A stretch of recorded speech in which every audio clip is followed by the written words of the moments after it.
Is everybody here?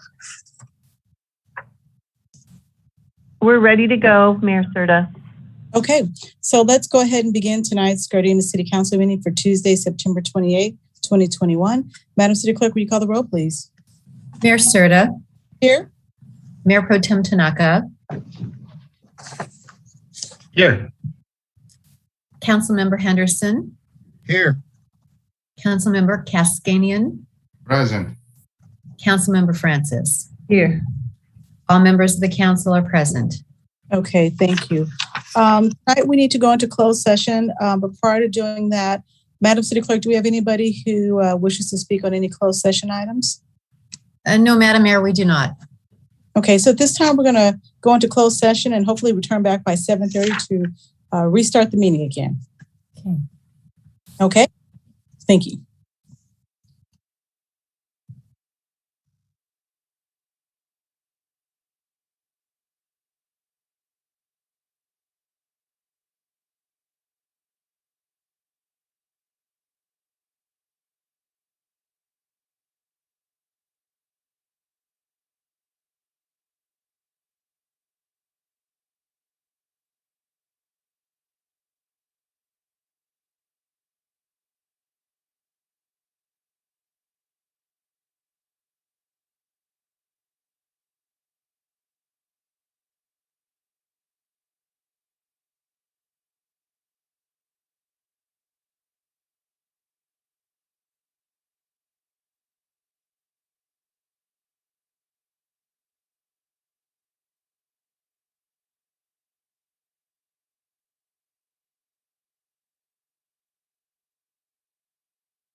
Okay, are we all ready to get started? Hi, Mayor Serta. Yes, we are. We're Okay. ready to go. All right, so let's go ahead and begin tonight's Gardena City Council meeting for Tuesday, September 28th, 2021. Madam City Clerk, will you call the roll, please? Mayor Serta. Here. Mayor Pro Tem Tanaka. Here. Councilmember Henderson. Here. Councilmember Cascanian. Present. Councilmember Francis. Here. Okay, before we go to closed session here, let me just read this here. In order to minimize the spread of COVID-19 virus, Governor Newsom has issued executive orders that temporarily suspends the requirements of the Brown Act. Please be advised that council chambers are closed to the public and that some or all of the Gardena City Council members may be attending this meeting telephonically. If you'd like to participate in the meeting, you can participate via the following options. The first way is you can view the meeting live on Spectrum Channel 22 or online at youtube.com/City of Gardena. The second way to participate is prior to the meeting, you can email the Deputy City Clerk at publiccomments@cityofgardena.org. By 5 p.m. on the day of the meeting, and write public comments in the subject line. The third way to participate during the meeting is via the Zoom webinar. So to join via Zoom, via the internet or via phone conference. The address is https://us2wb.zoom.us/j/867-9905-7267. The telephone number is area code 669-900-9128, and the meeting ID number is 867-9905-7267. If you wish to speak on a specific agenda item during the meeting, you may use the raise your hand feature during the item you wish to speak on. And for non-agenda items, you will be allowed to speak during oral communications. During the public hearings, you'll be allowed to speak when I open the public hearings. Members of the public wishing to address the City Council will be given 3 minutes to speak. So the City of Gardena thanks you in advance for helping us to take all the precautions to preventing the spreading of the COVID-19 virus. So at this time, we did go to closed session. Madam City Clerk, do we have anything to report from closed session? No, Madam Mayor, there was no reportable action taken tonight. Okay, so next we're going to go on to the Pledge of Allegiance. Tonight we have two students who will be leading us, Anthony Arendt and Erica Acosta. So I believe both of them are present here. And if you guys could just lead us in the Pledge of Allegiance and stay on afterwards. Immediately following that, we'll have our invocation tonight led by Mayor Pro Tem Tanaka. So Eric and Anthony, we're ready for you guys. Yes, ma'am. Put your right hand over your heart. Mm-hmm. Ready? Begin. I pledge allegiance to the flag of the United States of America. And to the republic for which it stands, one nation, under God, indivisible, with liberty and justice for all. Thank you. Thank you. Okay, thank you. Mayor Pro Tem, if you lead us in tonight's invocation. Thank you, Madam Mayor. Let's pray. Heavenly Father, we just ask you to continue to watch over our world. We pray for peace and patience, especially amidst rocket launchings from places that shouldn't be sending those off, and other destructive issues. And we pray that our world leaders would use good judgment and wise decision making during the things that they do for our world. We pray for those who are unvaccinated, Father. We just pray and we thank you that those that have been vaccinated would be probably a great benefit to those that aren't, and show them that, this is the way to go, Father. Father, we pray for those first responders right now that are out there serving our communities and for and our residents, and for the things that they're doing right now to protect them, the firefighters that are putting out the fires in our great forests, and the police officers that continue to keep us safe. Father, we pray for those that are anxious, that are scared, for those that are unsure of what's going to happen in the future. Father, we pray for them and just allow them to understand that there is hope, and hope is to come. Father, lastly, we pray for us as a council, us that are are trying to be kind and courteous and thoughtful and patient and doing the best that we can for our community and the people that we serve. And Father, just allow us to be good and make right decisions. So Father, as we move forward tonight, we thank you, and we thank you for your Son who gave his life. And for his sake we pray. Amen. Amen. Thank you. Thank you, Madam Mayor. Thank you. So let's go back to our pledges here for a second. Tonight, the Pledge of Allegiance was led by Anthony Aaron, who is in the 11th grade, and Eric Acosta, who is also in 11th grade. Anthony is currently a Gardena resident and a volunteer who would like to be more involved in the community. He's a role model and the leader and is interested in joining the Gardena Youth Commission.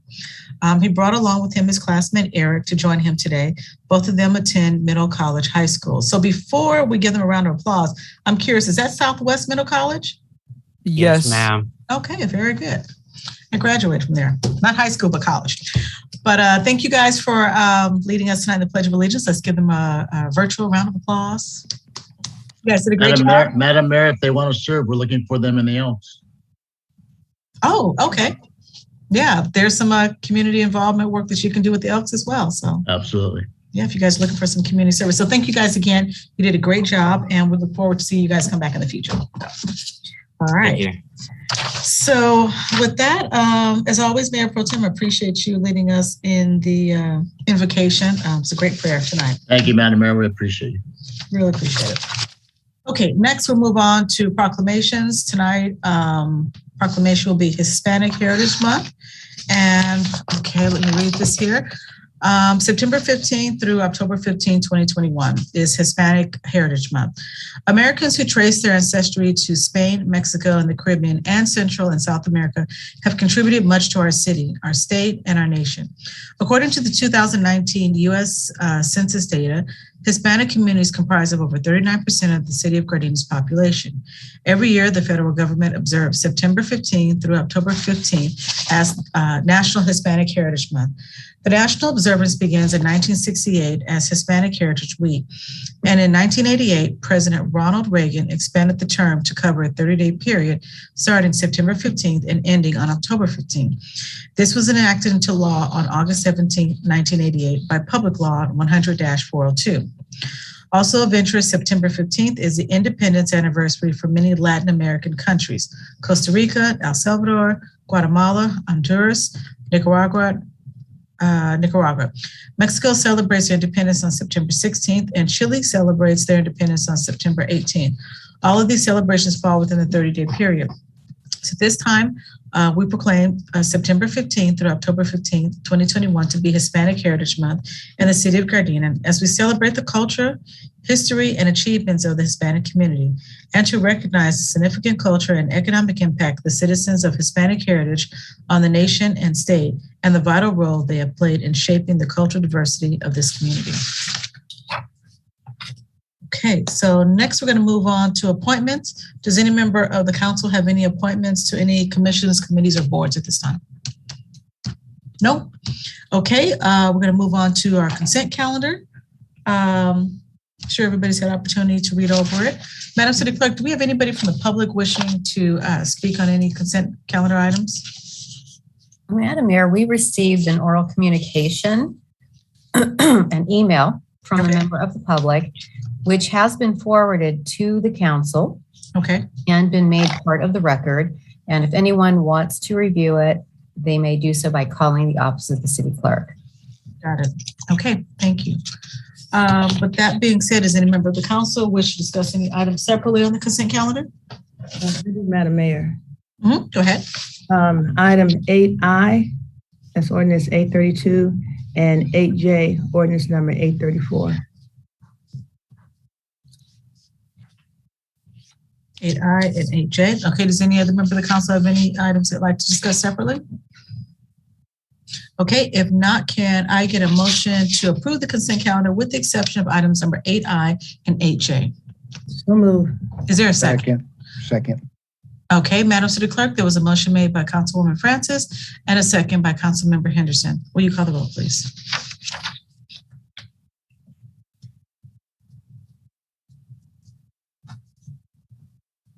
Councilmember Francis. Yes.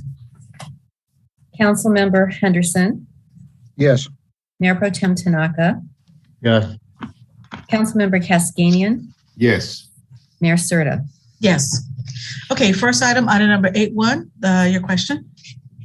My question is, I thought the last time, at last meeting when we discussed this new off-site parking and loading and permit to off-site parking, street parking, tandem parking with conditional use permit, I thought we had, in fact, I think maybe you, Madam Mayor, had a concern about the mechanical car lift parking.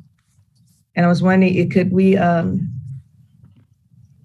not quite sure how that would work. And when I thought about it, I thought, well, do we really want, a car, two cars stacked, some kind of lift up? And maybe I thought, you've seen those movies where they have the junkyards and the cars are all stacked up on top of each other and they're lift them up and lift them down. And I thought maybe, Madam Mayor, you had expressed a concern about that. So I was surprised to see it was a part of the ordinance. I could be wrong. Maybe I heard you wrong. There was some discussion on that. You were correct.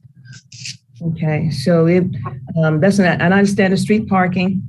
I've looked at other cities and what they're doing, how they count street parking. And because we do have a parking concern as people drive more cars and we grow in our population, parking will become a problem. So, and I noticed that other cities have street parking and they count that as a part of their parking. But my biggest concern is that mechanical lift issue. And I was wondering if it's, could we go forward with that without that mechanical lift? And because I'm just concerned of what it might look like in reality. Just pull that part out and go forward with the rest of it, or am I off base here? No, it's a valid question. What do we, Lisa, did you want to? Madam Mayor, I think Greg McLean can address these issues in more detail. Yes, the mechanical lift was just mentioned as an example of a type of parking that is not addressed in this ordinance, except for by mentioning it as something that's not permitted outright. So it was listed like valet parking is, something that would be permitted with a conditional use permit on a case-by-case basis. If it's not appropriate for that particular case or that particular location, then it would not be approved, presumably by the Planning Commission.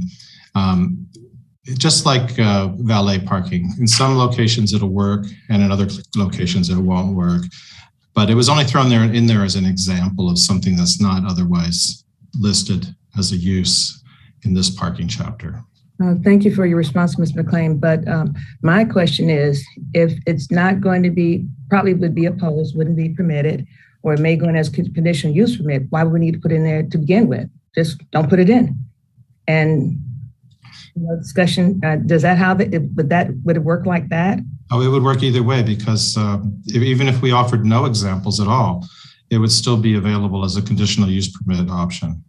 But if we put it in, then they can say, well, use as an example. You at least, what I'm suggesting is that you not even give folks the basis of, oh, it's an example in your ordinance, so why can't we use it? So rather than even give them that opportunity to use it as an example, I'm suggesting just don't put it in at all. And then they come in and say, well, this is something we'd like to do. Well, no, because it's not a part of our ordinance anyway. Well, So, I understand what you're saying. However, the only difference is the answer would not be no. The answer would be that it would require a conditional use permit.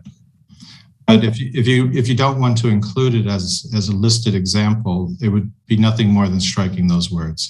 I think Councilmember Francis is asking, can we specifically exclude it and take away the option of doing mechanical lift parking? You could. Thank you. However, I would not recommend it, because it's something that is going to be coming to the city in increasing number of requests. In just the few years that I was at another city to the west of here, we had many requests for it, growing every year, including the use of it in indoor parking situations. And in an indoor parking situation, there's really no good reason to say no. especially when your first floor of a commercial center usually has very high ceilings to begin with. So if you have some retail on the first floor with parking in the back, you've got a lot of wasted airspace above. So they say, why don't we put a parking lift in this area? That's a good answer. Thank you. So I don't think you want to exclude it altogether. I think you want to take a look at it on a case-by-case basis. That's my recommendation. Well, that's a good answer, except for, I don't know if anybody has been around for these past couple of weeks where there's been some shaking going on. So I don't know now. Well, can I offer, is my speaker on?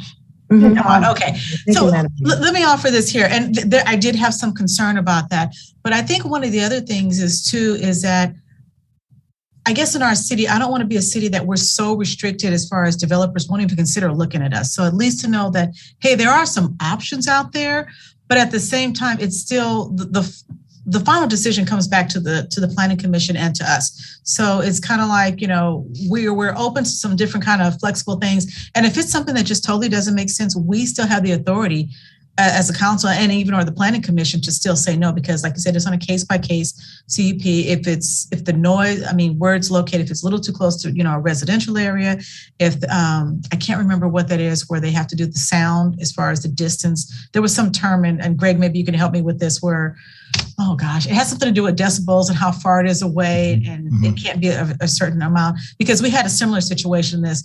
But again, I think because, we want to attract developers here, and we want to build our city up, and we want to still be open to some different creative things here.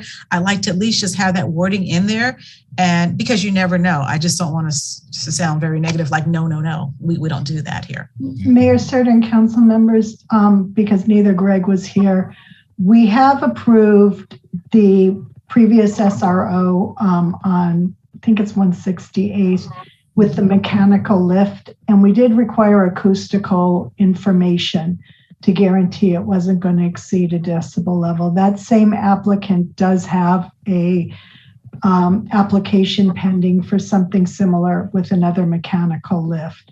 So we would take a look at it again in relation to where that project is, and again require take a look at the noise. But we did make them supply information from the manufacturers of the mechanical lift to show that there wasn't going to be noise impacts. So is that why Lisa, correct me if I was wrong. Art, hold on one second.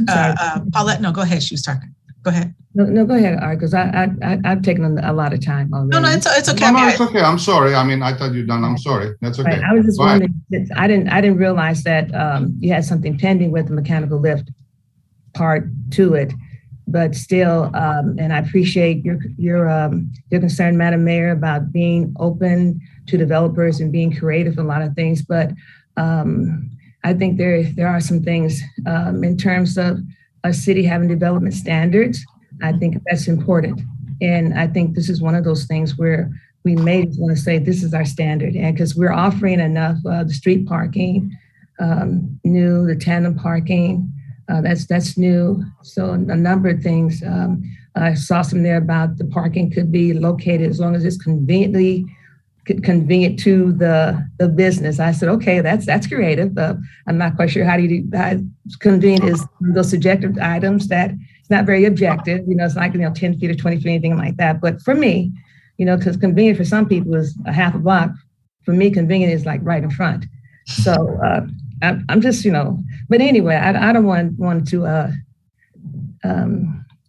keep going back and forth on it. It is, just so you know, it is a sticking point for me. So I'm concerned about it. Okay. I think that we don't need to, when we create ordinances, it's not necessarily, and please forgive my analogy, but we don't have to throw everything in, just throw everything, just dishes, everything, just throw it all in. I think there's some things that it's okay, let's lead out, and that's it. I don't want to keep going on about it. Thank you so much for listening. No problem. Councilmember Cascani. Thank you, Madam Mayor. Lisa, didn't we approve mechanical lift on project on 168 and Normandy? Oh, was it 168? I said 178. I think you're right. It's 168. That's where it was. Yes. 168.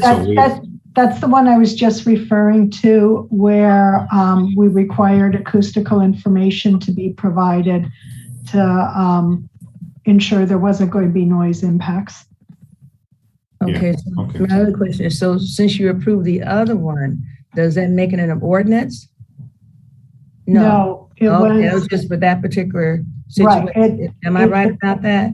All right. That particular one, they're case-by-case basis. Case by case, all right.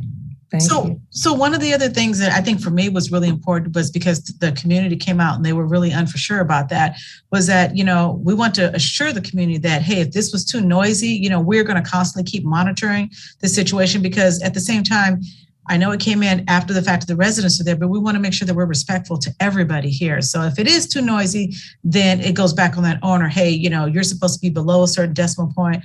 I hope I'm saying that right. Decimal level. Decimal level. Thank you for what that should be, because I know how things as simple as even a speed bump, on your street when you go over the hump, and just that sound that it hits and how annoying that could be, because it's one right in front of my grandmother's house and it just drove me crazy every time I heard it. But so I understand, just those basic quality of life things. But I think this is a good example of one that's already there. So we can kind of, we're watching that being built, and it'll be a good kind of test for if any of these come forward in the future. And I would love for, once COVID is over, maybe as is permitted by our city attorney, that our city council could maybe sometimes go around to some of these other cities and see some of the different unique things that they're doing in other places. Because as I drive to different areas, and I'm seeing things like, whether it's a lift, or I think it was when I mentioned at the last council meeting, parking that was behind a business in an alley. Again, I never would have imagined it until I saw it in Pasadena. And I was like, wow, this is pretty creative, and it works just to help with those parking issues. But it's, I don't know, I guess we're all visual people, and it's good to sometimes be able to be exposed to something a little bit. And I'm not saying anybody here isn't, but for me, it was like, wow, why didn't we think of that here in Gardena? So I think there are a lot of great ideas like that out there in other cities that we could just create. If anybody wants to go see an example of one, at the Helms Bakery development in Culver City, they have an auto park system. Yep. Oh. There. Okay. Mm-hmm. Well, that's good. Maybe that might be an opportunity later on for a field trip for council. So, okay. With that being said, are there any other questions or comments? No. Madam City Attorney, do we have to take these up separately, or would I? You take them up. You take them up separately, Madam Mayor. You're going to be making voting now on item 8I, which is ordinance 1832. Got it. Okay, thank you. So at this time, can I get a motion to approve ordinance number 1832? So moved. Is there a second? Second. Okay, Madam City Clerk, there was a motion made by Councilmember Henderson and a second by Councilmember Cascanian. Will you call the roll, please? Councilmember Henderson. Yes. Councilmember Cascanian. Yes. Mayor Pro Tem Tanaka. Yes. Councilmember Francis. No. Mayor Serta. Yes. Okay, next up is item number 8J. Councilwoman Francis, your question in regards to this? It's not so much a question, just a concern. Again, as I mentioned when we first came for discussion, I think it's very important that we offer every opportunity to look at a planning commission issue. I noticed that Attorney Kranitz in her report said that since 2017, there had been, and rescue me if I'm quoting you wrong in your report, that there were 17 instances that where we had called certain projects for review, and most of them were upheld except for 2 of them. And what that says to me is that as a body, we have a good sense of where we're heading, and we've all done our due diligence to make sure those things are approved. However, in terms of transparency, because things on the consent calendar are very difficult for the public to always participate in, for the sake of transparency, as much opportunity as we can allow our constituents to have input or participate in the decision-making process, just an extra time I know they're given a 10-day public review, and it's noticed, duly noticed in the newspaper, and that's very nice. That's a good thing, and as required. However, for us, for our purposes, as city council, as elected officials, we all should have the opportunity to uphold the planning decisions, the planning commission's decision. I don't think that. I think as far as the democratic process, it's important that we don't bypass city council. As you look at the organizational structure, it's the city council, then appointed commissioners. And so for every opportunity we have, and maybe it doesn't have anything to do with that, but every opportunity we have to take another look at a project. And I appreciate Mr. Gardner's concerns about being a developer and how that makes them feel. And as I stated then, real estate development is a risky business. And because, there are all kinds of things, all kinds of delays that can occur, construction, financing, work with accidents, all kinds of things. And it's a part of the process. It's part of being in the business. However, I think he's found himself to be very successful in our city and shouldn't have that big of concern. But sometimes it's important, even once after one set of eyes have looked at a particular development, it's important that we also have another set of eyes. And case in point, if another set of eyes hadn't looked at and it had not been held, those two Happiness Garden project, for one, would have went through. If we allowed that to go straight through planning, it would have been approved. So for all those reasons, for the sake of transparency, public participation in our process, I think that everything really needs to look, because we are the elected official. And as I told someone else, when people question projects, they're not going to come to Attorney Kranis or to a community development person. They're going to come to the city council. So it's our responsibility to make sure that we do everything possible to make sure every decision we made is in the best interest of our constituents and of our city. So thank you for listening.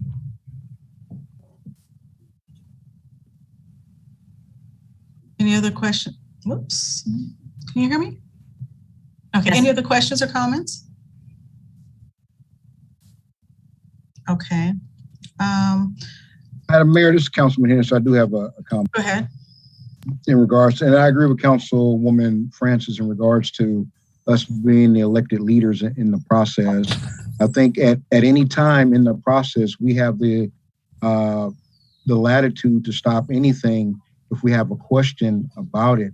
I think getting a second shows that there's great cohesion amongst the council members when an item comes up. I don't think if it's something that's really questionable, getting a colleague to say, hey, I need you to support me on this because this is an issue that's important to me. I think that shows good cohesion when an issue comes up, as well as helps us streamline the process if there's not an issue with the project or the concern or whatever the topic is. So, I mean, I understand where she's going. I don't think it's a bad thing to have a second like we do with our directives. We have to get a second for our directives, so we make sure that that directive is on point. And most of the things that we all come up with, it makes sense that somebody will second whatever it is that you're putting forward. So I don't think it's an issue with that, but it helps us streamline the process. The agenda is posted 72 hours in advance, and we're all available to our community members if there's a question, a detailed question about a project.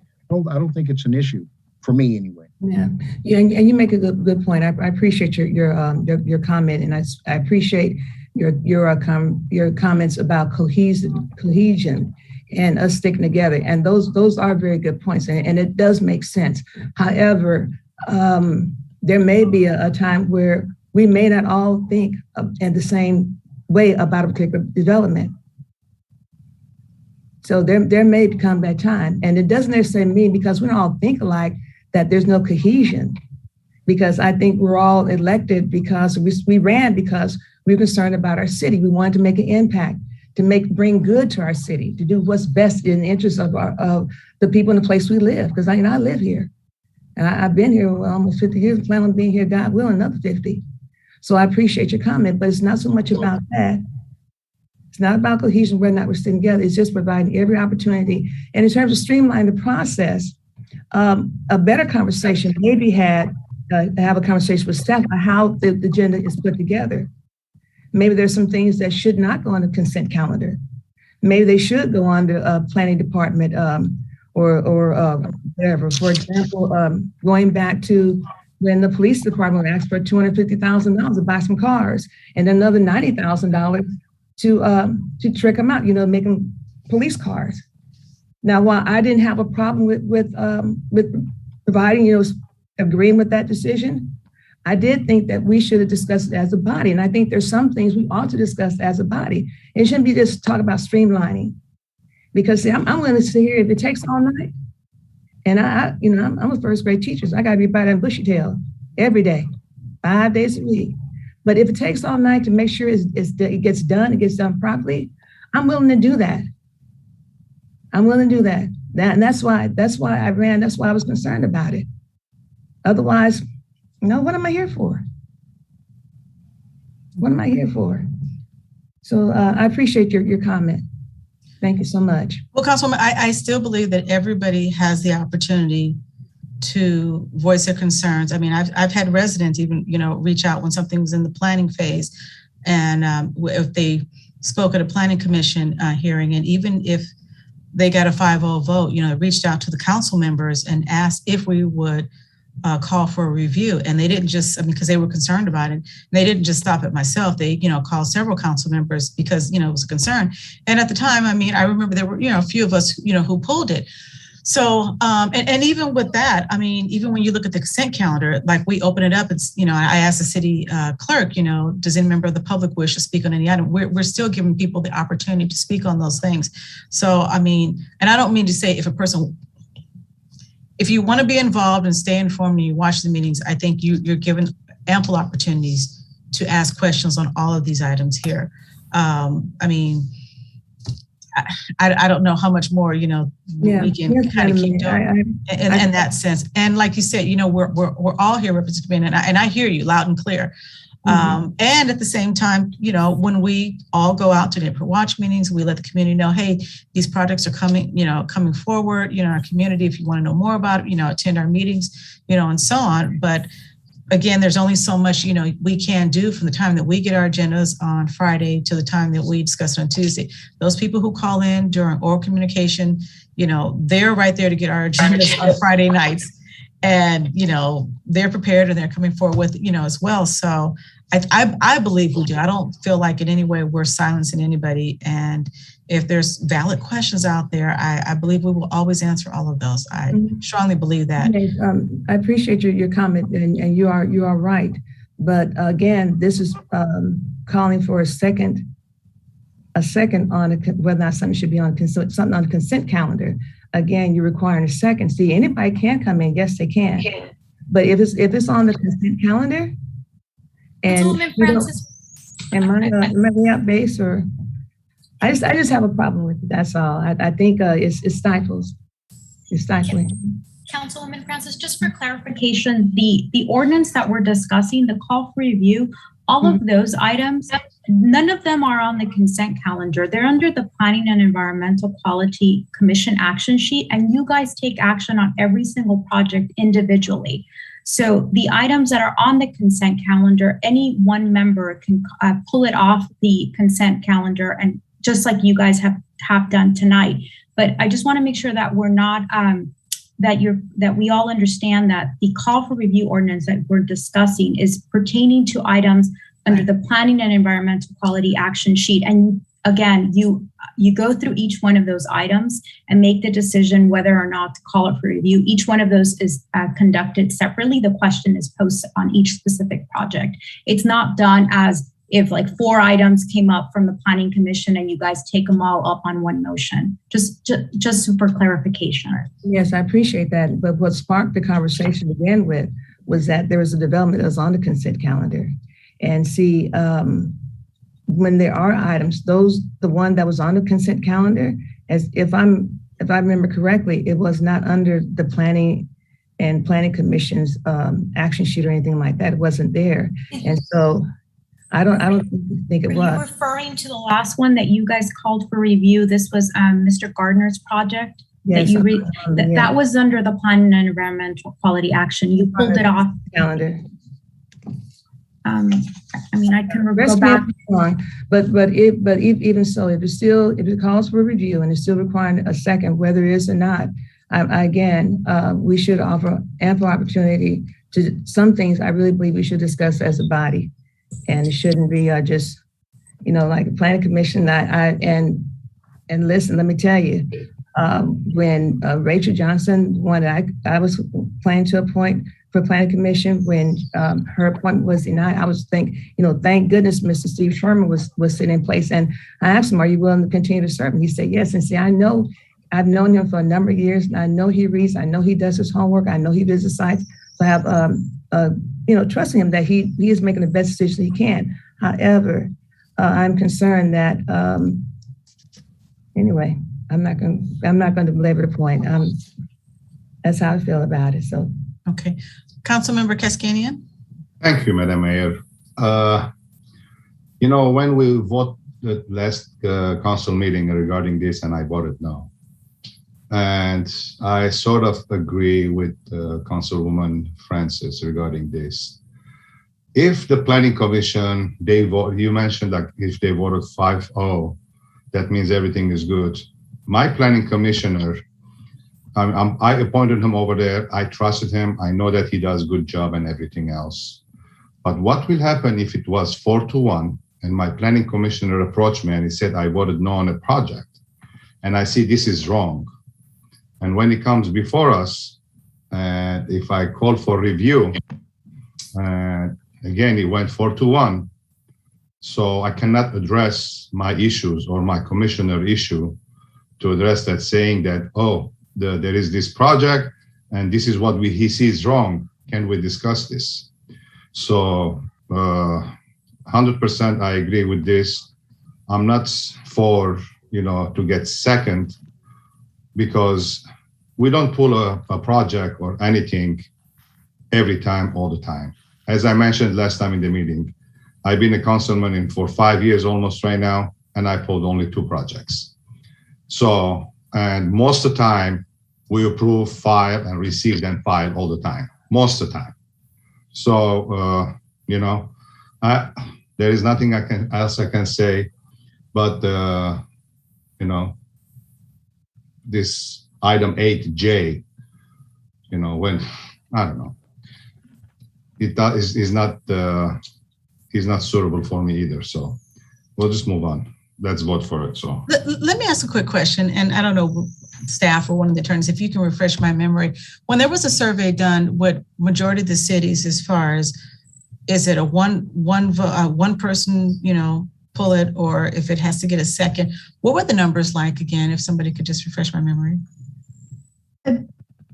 Mayor Serta, I don't want to say we did a full survey of all the cities. There's only about 4. We did about 13 or 14 cities, I think, and the majority of them required 2 or the full council, from the ones that I was able to find by Googling, call for review or council review.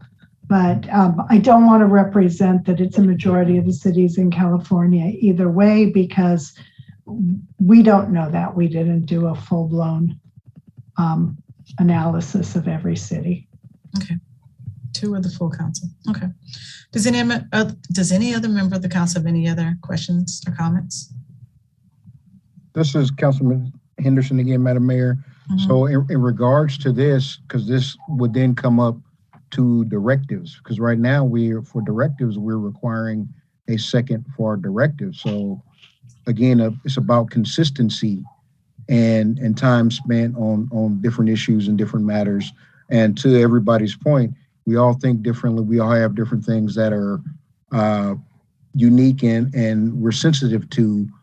But I still contend that it's really not a big deal to get a second, because mostly everything that everybody puts forward, it's, we all want to discuss and figure out what's going on. Because then if we do this, then we should look at directives and say, well, we don't need seconds for that. And what I understand that in the directive standpoint is that you don't want one council person say one meeting dig the hole and somebody else say fill the hole, and it's the same whole. So we got to make sure we got continuity in what we're thinking as a body. In regards to planning, Environmental Quality Commission, Councilman Cascade and I served at the same time, and he's right.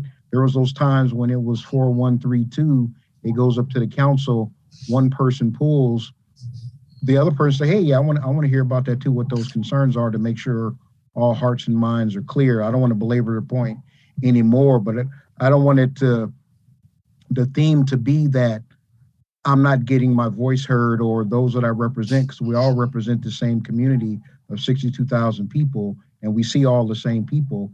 Everybody's concerns do get vetted and get heard at this level and at this body. I just wanted to kind of say that. I don't think anybody's voice gets muted. No, just a quick question. Is a directive the same as call for review? I mean, in terms of, by definition, maybe I'm confused. I don't know. Is the call for review the same, by definition, same as the council directive? Because this, I'm just going to my second year. I'm still learning.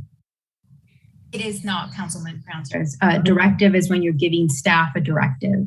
Okay. A call for review is when you're reviewing an item that was voted upon by the Planning Commission.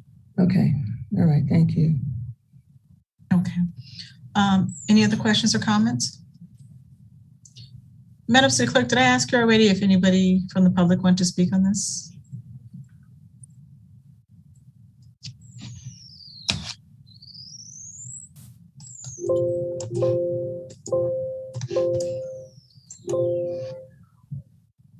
Give me 1 second. My computer's doing something weird. And I think you're muted. Maybe this is my computer. I'm muted. Pardon me. I already said that on item 8J, we received an email communication from a member of the public on that, and that all the council received a copy of it. Right. Okay. That was it. That's all we have. Okay. Thank you. You're welcome. Okay, so at this time, can I get a motion to approve ordinance number 1834? Is there a second? Second. Madam City Clerk, there was a motion made by Mayor Pro Tem Tanaka and a second by Councilmember Henderson. Will you call the roll, please? Mayor Pro Tem Tanaka. Yes. Councilmember Henderson. Yes. Councilmember Francis. No. Mayor Serta. Yes. Okay. Next up is How about me? Do I vote? Yes, Councilman Cascadian, for the record, please state your vote. Councilmember. Okay. Okay. Councilmember Cascadian, that's a no. No. Yes. Thank you. Yes. Thank you. No. Thank you. Okay. Thank you. Okay. Next up is Planning and Environmental Quality Commission action sheet. Let's see. This is in regards to the 2021 through 2029 housing element draft. At this time, no action was taken on it, and this is just a receive and file at this point here. Okay. Next up is oral communications. Madam City Clerk, do we have anybody from the public wishing to speak at this time? No, Madam Mayor, we do not. Okay. So with that being said, let's move on to item number 14A. Mr. City Manager.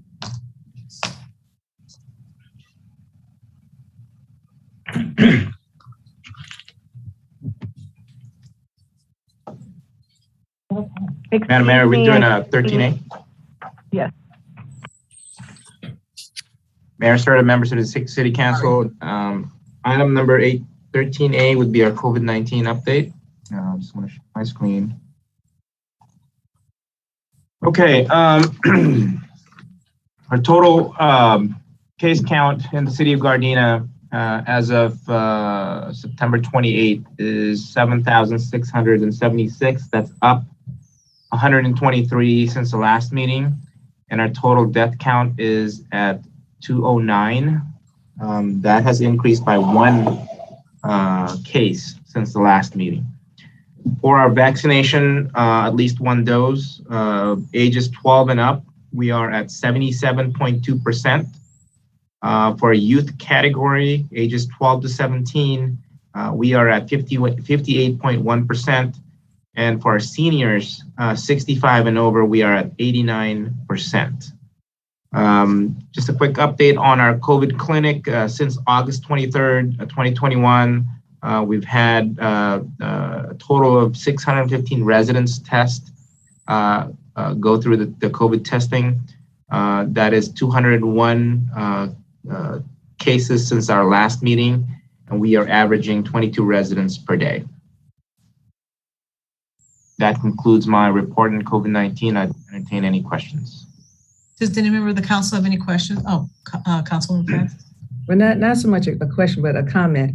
I have gone to the kiosk at Aquatic Park to get tested. It's very easy. You can either make an appointment on a computer, or you can go and scan your QR code and just do it right there on your cell phone.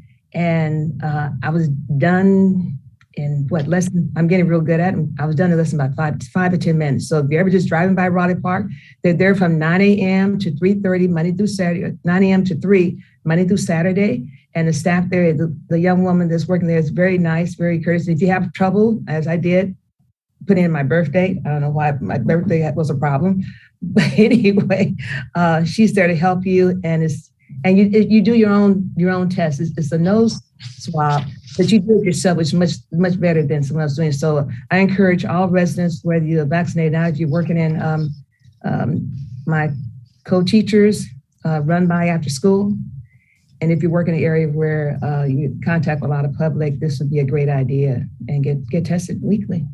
Thank you so much. Okay.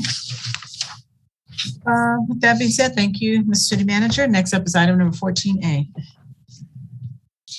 Mayor, Serta, members of the City Council, agenda item 14A is notification of eligibility for funding in the amount of $26,126 under the Edward Byrne Memorial Justice Assistance Grant, or JAG program, fiscal year 2021 local solicitation. Staff respectfully recommends the City Council receive and file this notification of eligibility for funding in accordance with the Bureau of Justice, or BGA, requirement that the application be made available for review by the governing body of the state or unit of local government. Public notification will also appear in the local newspaper announcing such, and will allow for public comment as required under the JAG program. On June 8, 2021, the Police Department received notification from the United States Department of Justice, Bureau of Justice Assistance, that the City of Gardena is eligible to receive funding in the amount of $26,126 under the Edward Byrne Memorial Justice Assistance Grant, or JAG program, fiscal year 2021 local solicitation. The JAG program assists state, local, and tribal efforts to prevent or reduce crime and violence. JAG funds may be used to enhance law enforcement programs in the areas of technical assistance, training, personnel, equipment, supplies, and contractual support. It is the intent of the Police Department to utilize the JAG program funding to purchase 84 ballistic helmets for patrol. The current department-issued ballistic helmets exceeded their 5-year service life in 2019. The acquisition of this equipment will bring the department's ballistic helmet inventory to full compliance. The police department has arranged for all the planned expenditures to be covered by the JAG grant award, so that there will be no impact to the general fund.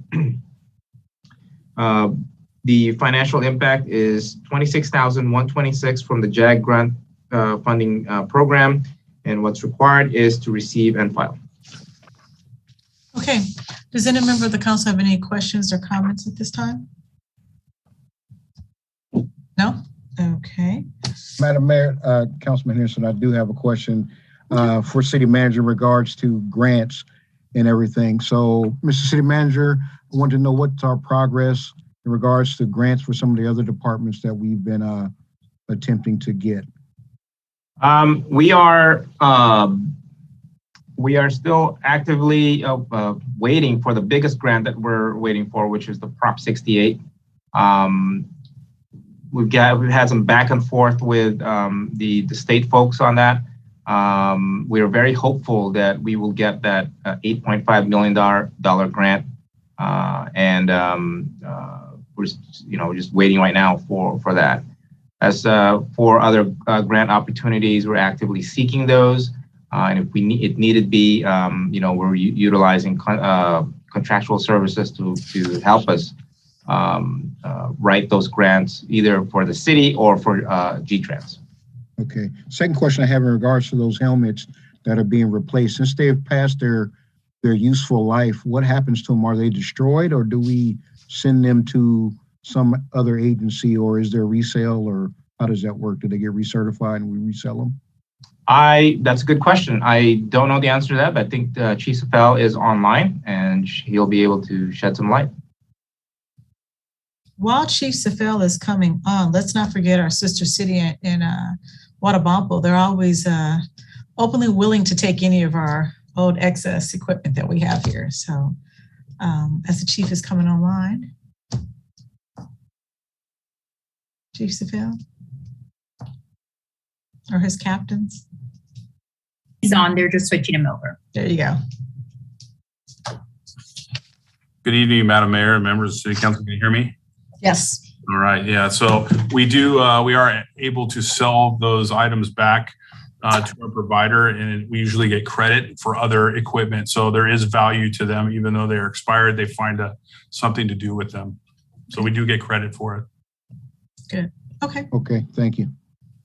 Any other questions or comments? No? Okay, on this item here, it's just a receive and file. So that's where we're on that one there. Next up is item number 15A. Oh, wait a minute, I'm sorry. Madam City Clerk, does anybody from the public wish to speak on item number 14A? No, Madam Mayor. Okay, so next up is item number 15A. Mr. City Manager. Mayor Serta, members of the City Council. Agenda item 15A is to authorize consultant services contract with Project Partners, Inc. for temporary engineering staff augmentation in the amount of $115,000. Staff respectfully recommends that City Council authorize a consultant services contract with Project Partners, Inc. for temporary engineering staff augmentation in the amount of $115,000. The agreement duration will be for 12 months with an option to extend the agreement up to an additional 18 months if the consultant performs satisfactorily. The firm will designate staff to work on city-assigned projects and tasks for approximately 20 hours per week. The fee schedule submitted by the consultant is to remain fixed throughout the initial and optional terms up to the total of 30 months, 30-month agreement, unless formally amended by City Council. The Public Works Engineering Division is responsible for executing capital improvement projects and overseeing all private improvements on public right-of-way. Engineering Division has 31 CIPs worth $21.6 million for fiscal year 21-22, which is approximately 57% higher than fiscal year 2020-2021 and 145% higher than fiscal year 2019-2020 budget. The project consists of various street improvements as well as parks and building facility improvements. There are also 4 additional projects, including the new Gardena Community Aquatic and Senior Center projects that are not included in the CIP budget yet. In addition to managing CIPs, staff executed 353 plan checks and 506 permits and managed 9 traffic warrant or feasibility studies last fiscal year. Staff anticipates a greater number of private improvement services during the fiscal year 2021-2022. The engineering division currently consists of 1 principal civil engineer, 2 associate engineers, and 1 engineering tech, and a vacant clerical and engineering aide positions. Council has already approved 1 assistant engineer position to the second half of fiscal year 21-22 budget. However, additional temporary engineering augmentation staffing is requested to help manage delivery of the particularly high number of CIPs this year. Staff extended a request for proposal to 9 civil engineering consultants, and 5 responded to the request. NB5, DMS Consultants, HR Green, Will Dan, and Project Partners, Inc. After reviewing each proposal, staff is recommending that City Council authorize the consultant contract to Project Partners, Inc. based on their understanding of the request, qualifications, flexibility, and lower fee.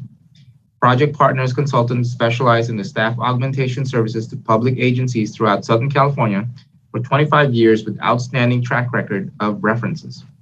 The proposed staff is civil engineer experience level with 23 years of professional experience in civil engineering, skilled in public works capital improvement projects, and has worked for the city of Long Beach, Linwood, and Downey.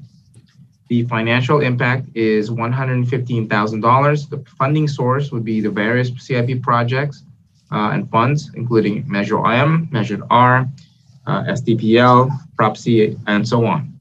What's required tonight is to authorize consultant agreement with project partners. Okay.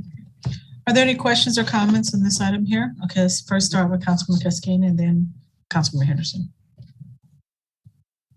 Thank you, Madam Mayor. Mr. City Manager, Project Partners, Inc., that we're going to pay $115,000 for 1 year, 20 hours a week. How many employees they're providing?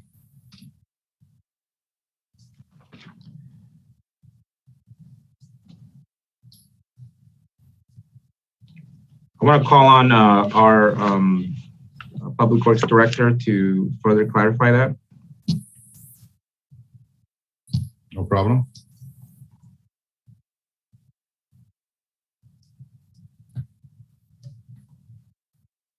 And are you referring to how many rotations that they're going to be providing us, or just no, I mean permanent ones? The money that we're going to pay the Project Partners, Inc., how many employees they're going to have in the city hall or outside the city? Are they going to work remotely, or are they going to be somebody, an engineer in the city hall that is going to question and answers and whoever's concerned question is? I think y'all answered the question. Can you hear me okay? Yeah. Okay. Councilmember Cascane, it is for one person, is for Frank Sanchez. We will pay their firm $110 an hour for his attendance, which will be primarily at City Hall. If he needs to work remotely here and there, we will work with him on that. I see. And Mr. Rigg, if we hire an employee, how much usually we pay for that position 40 hours a week? I would have to do that calculation. That would probably be a $100,000 a year person, and if you load all the benefits in, they're probably at 170 to 180. And one of the reasons, just if I may, I can understand your question, your concern. We have a temporary surge in work, and what happened during COVID? We acquired quite a few projects. We had some good grant projects, and a lot of these have significant coordination with Caltrans, Hawthorne, City of LA, and they're languishing. We're just simply not being able to push these other agencies the way we can.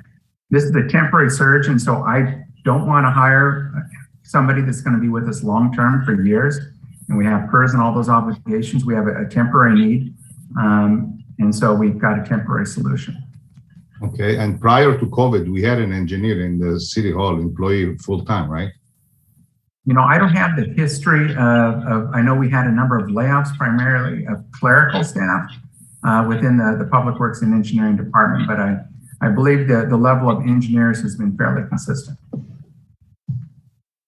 I see. If I may, Councilmember Cascadian, we did not lose any engineers due to the layoffs. Mr. Riggs' request for this help strictly comes from the surge of projects that we have. I mean, the Aquatic Center is one thing that's not even listed on here, and then other there's going to be other projects as well that of that can be online within the next year, 6 months to a year. So it's just planning. So just the backup we having with him, with this company. It's a very Project Partners, Inc.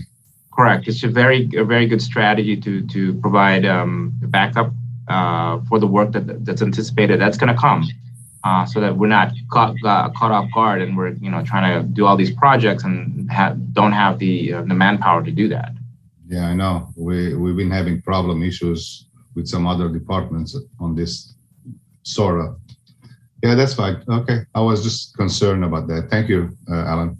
Sorry, Mr. Rigg. Okay. There was another question? Oh, Mark, go ahead.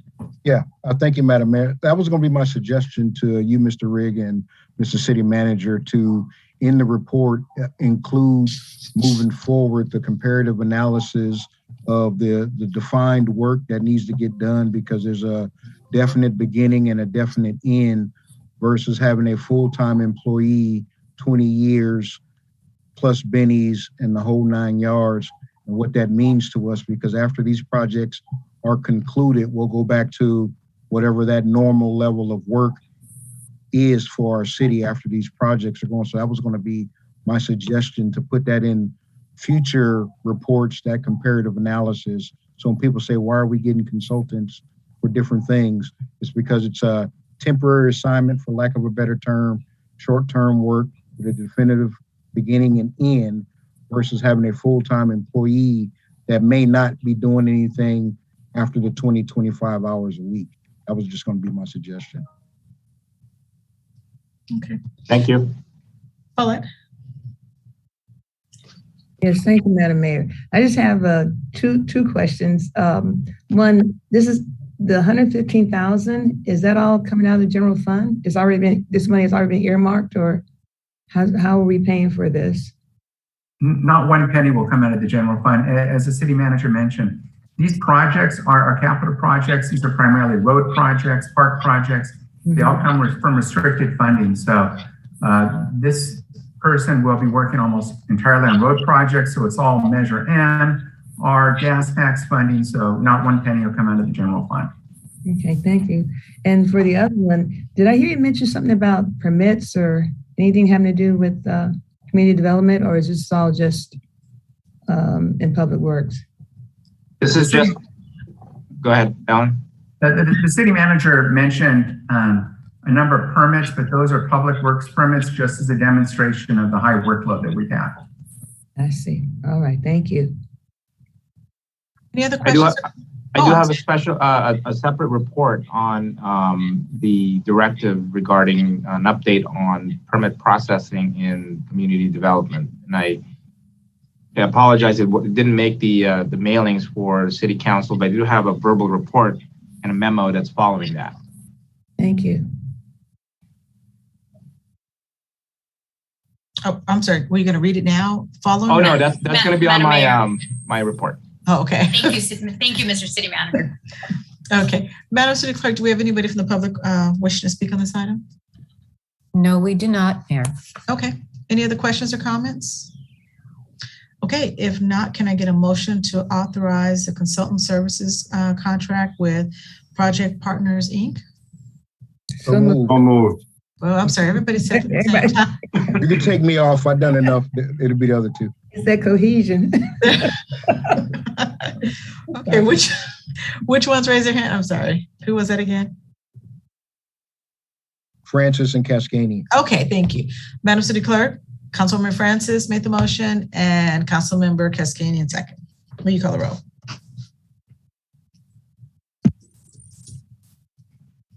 Councilmember Francis. Yes.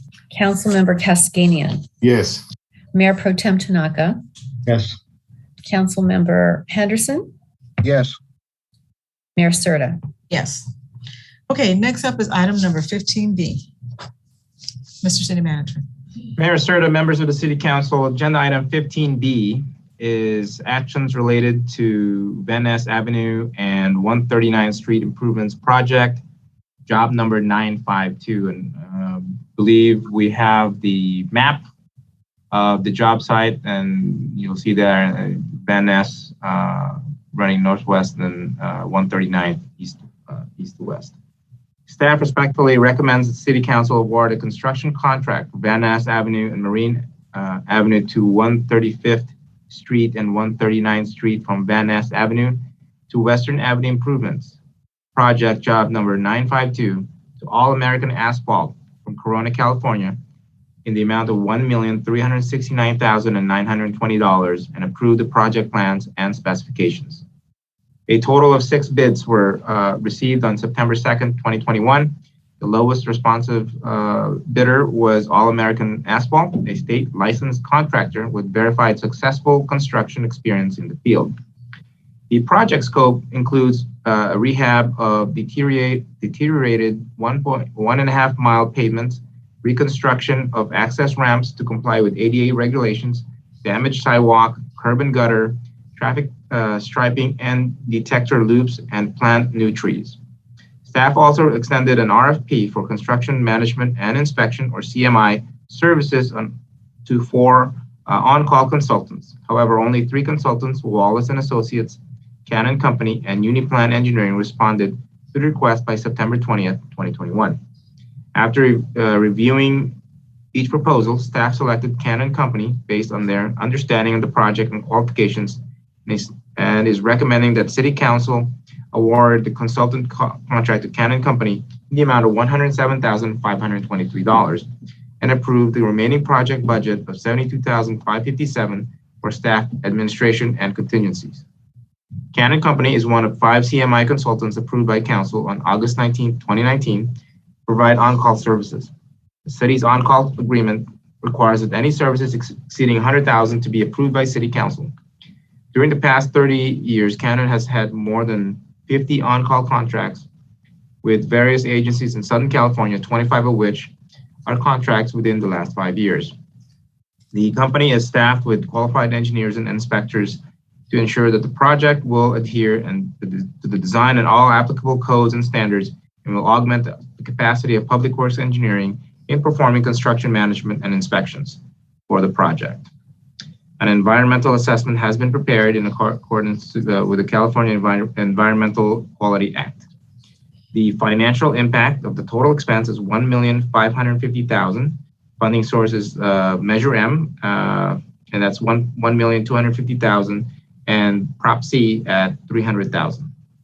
What's required tonight is award a construction contract for the Van Ness Avenue and 139th Street improvements project job number 952 to All American Asphalt from Corona, California, in the amount of $1,369,920.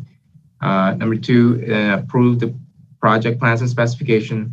Number 3, to award a construction management and inspection services contract to Canon Company from Irvine, California, in the amount of $107,523, and approve expenditures of remaining project budget of $72,557 for staff, administration, and contingency. Declare, and last but not least, declare the project to be categorically exempt under the CEQA Act, Section 15301, Class 1, as rehabilitation of existing facilities. Okay. Are there any questions or comments? Okay, I have a question. Do we know about how long this project will take? I mean, is this like a month-long project that the construction may go on? Just roundabout. Go ahead, Alan. Yes, sir. Yes, Madam Mayor. Typically, a project like this will be about 12 weeks from beginning to end. It'll begin with the grinding of the asphalt. We do, actually, I'm sorry, it starts with the concrete work along the side of the roadway. It'll then go into grinding, asphalt placement, signalization work, final striping, which takes 2 weeks between applications. So from beginning to end, approximately 3 months. Oh, okay. All right. Those are Madam Mayor. Yeah, those are all my shortcuts to get out of my track there. Okay. Here's the other question I have too. So I noticed about that $72,557 for staff and any other contingency. Let's just say, and I don't know, this may not even be possible for instance, in this particular area from Van Ness to Western on 139th Street, there's a lot of people where they dump furniture there, TVs and things like that. Would it be appropriate, and I know maybe not now, but maybe in future projects when money's available for something like this, to see about putting cameras in areas like that where there's dumping, so that, you know, that's a way that we can try to mitigate that if we can see who's dumping in those areas when there's extra money that's set aside for any kind of contingencies? Absolutely, we could do that. We wouldn't be able to pay for it with the type of restricted funds that we use for the asphalt. So we could definitely coordinate with the police department and do some type of an effort like that. Okay, just wondering. So when something like this comes up again, especially in some areas, like I know that's a little bit of a problem area right behind Nissen, where it's a lot of dumping going on, and we can never say who it is, but that's my only questions I have. Anybody else? Any other questions? Madam Mayor, as far as the cameras are concerned, obviously would solicit any grant opportunities to augment our current camera systems with PD. If there's going to be a bigger, wider network of cameras that we can install, obviously it's dependent upon funding. There is, and we would go after it. If not, then we would have to figure that out if that's something that we want to undergo. Okay, got it. All right, thank you. Madam City Clerk, is anybody from the public wishing to speak on item number 15B?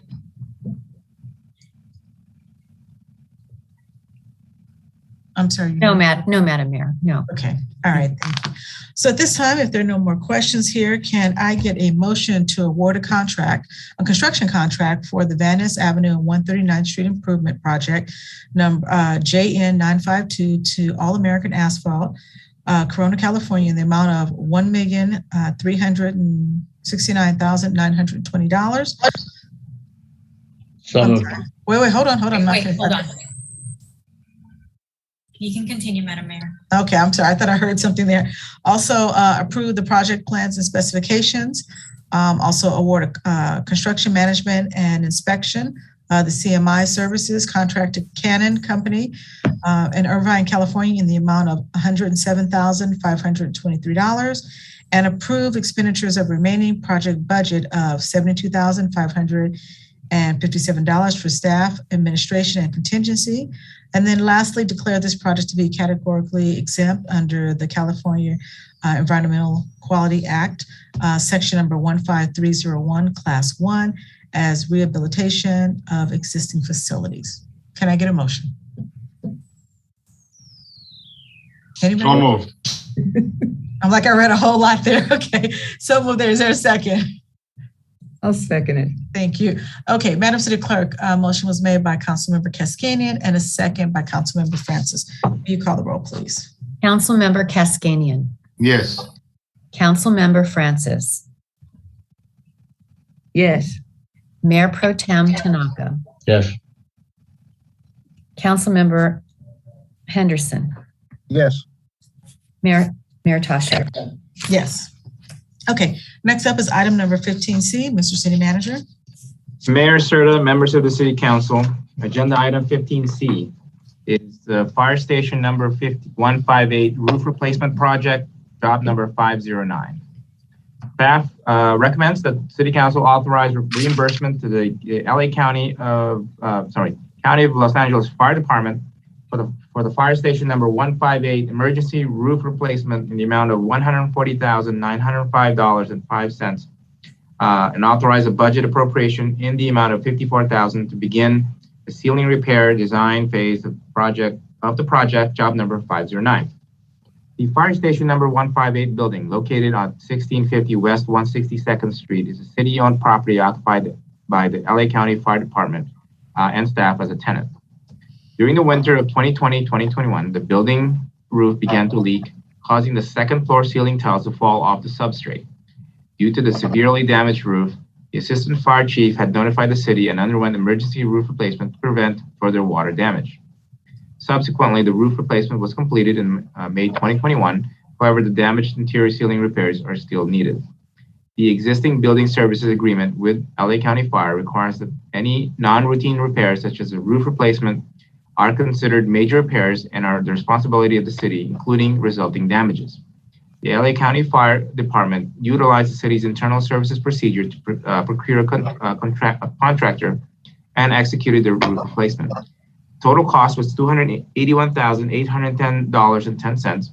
The Los Angeles County Fire agreed to pay 50% of the cost, $140,905.05, under the assumption that the city would continue an effort to repair the interior water damages. Staff evaluated the submitted request and inspected the completed roof replacement and find that the reimbursement request to be acceptable. A budget appropriation will be utilized to begin the phase of the water damage repairs, which includes the ceiling tiles, lighting, asbestos and lead study, electrical, and all other incidental work. The amount of expense is $194,906.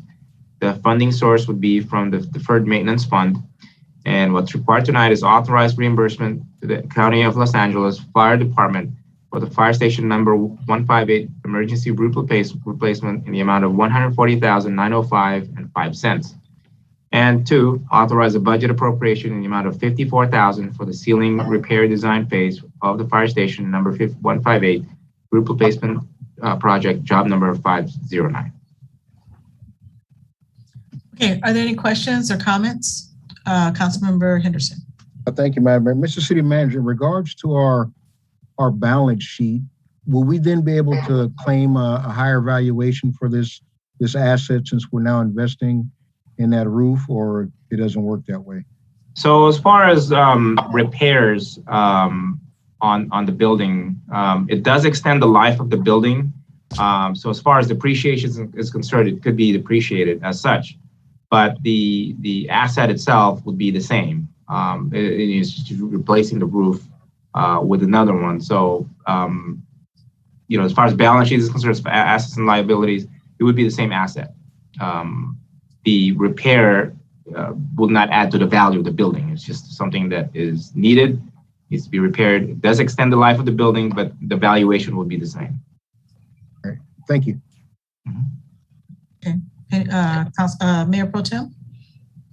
So how much of an effect do these trees that surround the station have on, well, not only the 158 station, but even like our human services, like the Nakaoka Center, stuff like that? Don't those trees cause an issue?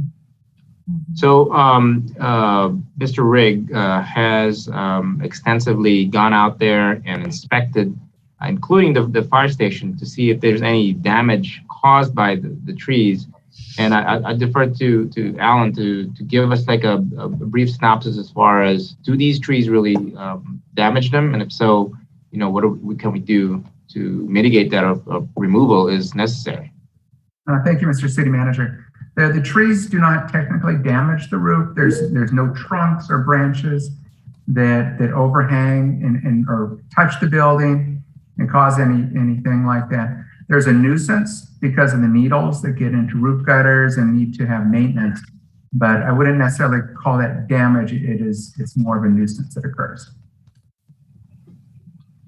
So if I can just interject this here, because I've actually, and I'm no expert in this, but I've actually gone on the roof and I've seen the needles or the little pine cones where they do get stuck in the vents there.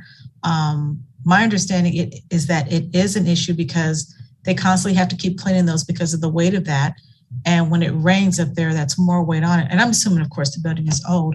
But one of the other issues that I've been told about that is that in those trees, there's something called pigeon mites that come off the pigeons, and they have a tendency to get inside the building if the windows are open. So, I mean, I guess I'm just concerned that, yes, we're going to pay this here today, probably. I'm not saying we're going to, but I don't know. I guess council's going to approve it. I'm not saying we're trying voting, but this is going to get approved. But just looking further down the line, I mean, it might be something to consider to, remove those trees there. Same thing in human services. I mean, if those pine cones are dropping and they could be a weight on there, I don't know, something I think we should maybe take a look at again. Or at least top them off. Yeah, one of the first things when I came to City Hall, in fact, the day I was doing my background check at the police department, I noticed us taking out one of the pine trees. And when I talked to other staff, it was my understanding that those were kind of sacrosanct, and that large pines within the City Hall complex were revered, and that we couldn't touch those. Of course, if we removed those, and if that was the council's direction, we could definitely take them out. But it was my understanding that we needed to keep those. Okay, well. What will it cost us to remove it? Each one of those trees is probably $5,000 to remove. Okay.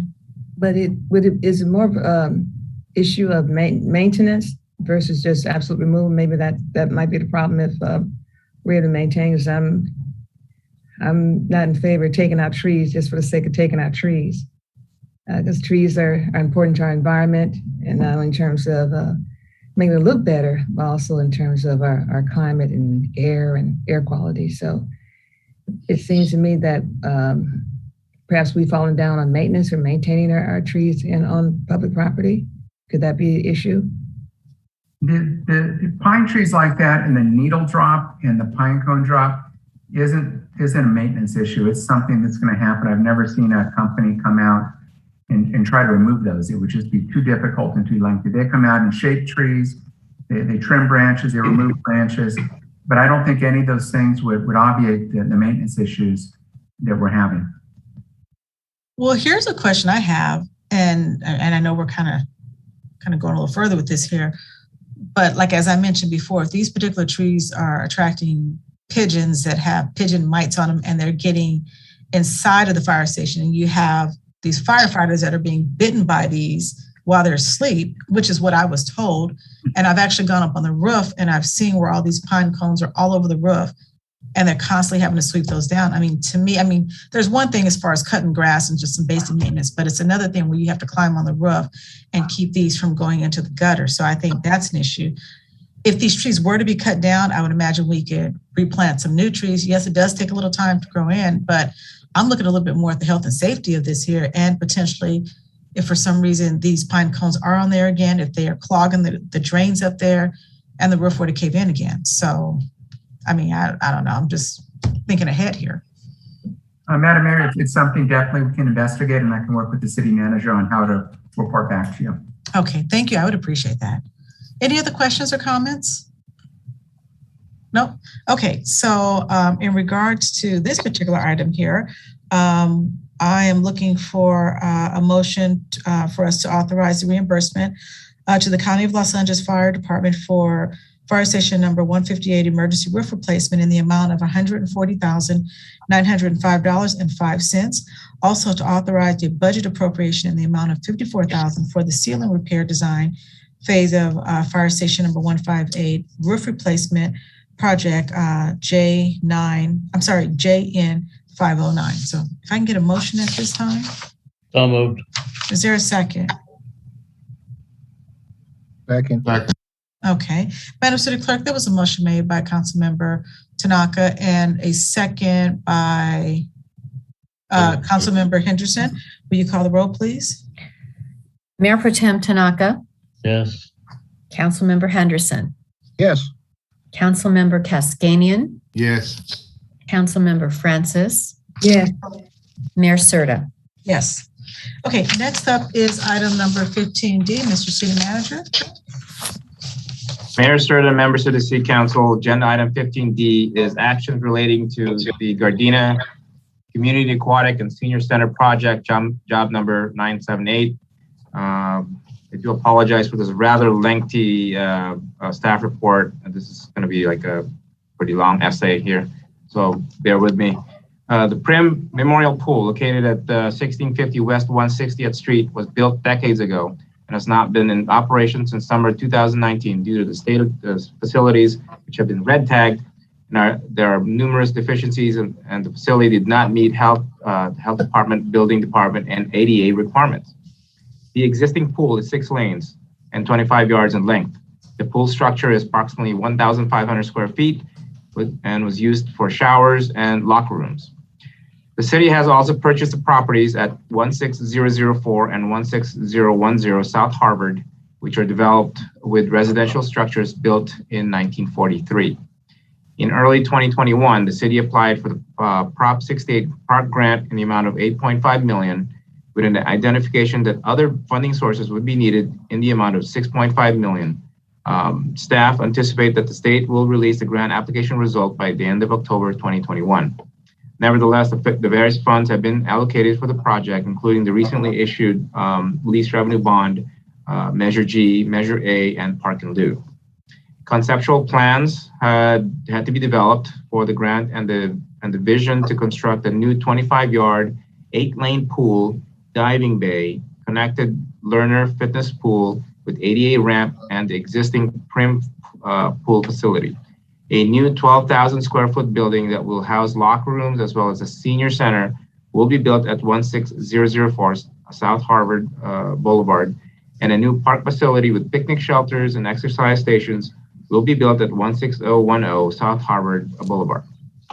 On July 13, 2021, Department of Public Works released an RFP for design, architecture, and engineer services for the project.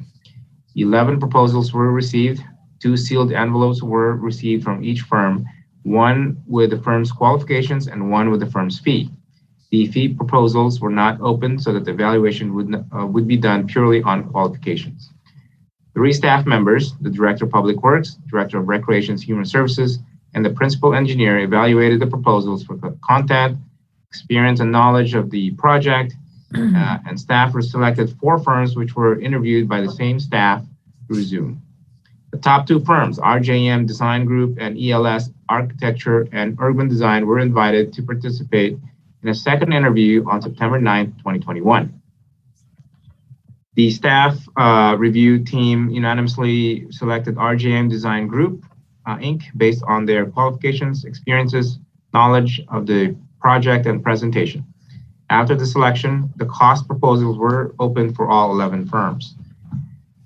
RJM Design Group fee was the 4th highest and found to be reasonable. Established in 1978, RJM Design Group is a multidisciplinary landscape architectural planning and design firm with extensive experiences as a prime consultant for aquatic and senior facility projects. RJM is Southern California based. It's a small business enterprise, and the firm is located at San Juan Capistrano. Their business-based location is favorable due to local familiarity in regulations. RGM will also develop and maintain a project website at no additional cost to the city, where the community can experience and learn about the project and provide feedback. The service is to continue and provide illustrative images to see progress during the construction phase. In addition to seeking an award of a contract to RJM Design Group, staff also wishes to obtain council authorizations for the following actions. Number 1, demolition. As mentioned before, existing prim pool facilities have not been in use since 2019 and are currently red tagged. Because of they create a safety concern, it should be demolished. The residential structures are in state of disrepair. The fourplex building at 16004 is empty, and the fourplex building at 16010 will be fully vacated by the end of October. Because it creates an attractive nuisance and a danger to leave these structures standing, it is recommended that the buildings be demolished as well. Demolition should take place in December after the last tenant has vacated the building. Number 2, construction authorization. Conceptual approval. Once the architectural, engineering, and design plans are complete, the city will proceed with a request for bids for construction of the new facilities. While the bid would be formally awarded by council prior to the actual start of construction, staff seeks the council conceptual approval to construct the new facilities at this time. The new aquatic and senior center constitutes an activity which has to be reviewed by CEQA compliance. The action is exempt from CEQA under the following CEQA provisions: Public Resources Code 21080B1 and CEQA Guidelines 15268 provide that the CEQA does not apply to ministerial projects. Regardless of whether the new aquatic and senior center is ever developed, the existing properties need to be demolished as they are a danger and create an attractive nuisance. Demolition is only ministerial activity. Because there is a purpose in demolishing the properties independent of constructing the new facilities, the action can be separated from the construction and the exemption applies. CEQA Guidelines Section 15302 provides an exemption for the replacement or reconstruction of existing structures and facilities where the new structures will be located on the same site and have substantially the same purpose and capacity. The new pool is replacing the existing pool at the same location. CEQA Guidelines Section number 15332 provides an exemption for infill development projects. CEQA Guidelines Section 15300.2 contains exceptions to the exemptions set forth in Section 15302 and 15332, none of which apply. There would not be any cumulative impact as there are no projects of the same type in the same place. There is no evidence of significant effect due to unusual circumstances. The project will not result in any damage to scenic resources. The project is not located in hazardous waste sites, and the project will not cause a substantial adverse change in the significance of a historic resource. Based on the above, staff is asking that the council direct staff to file the notice of exemption. Filling this notice of exemption creates a 35-day statute of limitation for a challenge to the project based on CEQA concerns. The financial impact is $1,227,625, and the funding source would be our bond proceeds.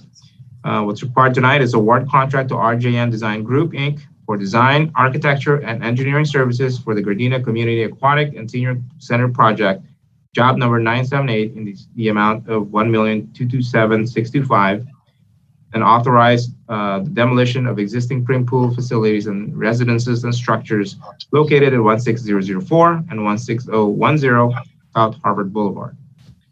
Construction of Aquatic and Senior Center to be confirmed upon receipt of acceptable bid for construction. And last, direct staff to file a notice of exemption pursuant to categorical exception guidelines section 15302, replacement, and 15332, infill, and note that the demolition activities are not subject to CEQA under guidelines section 15268 for ministerial activities.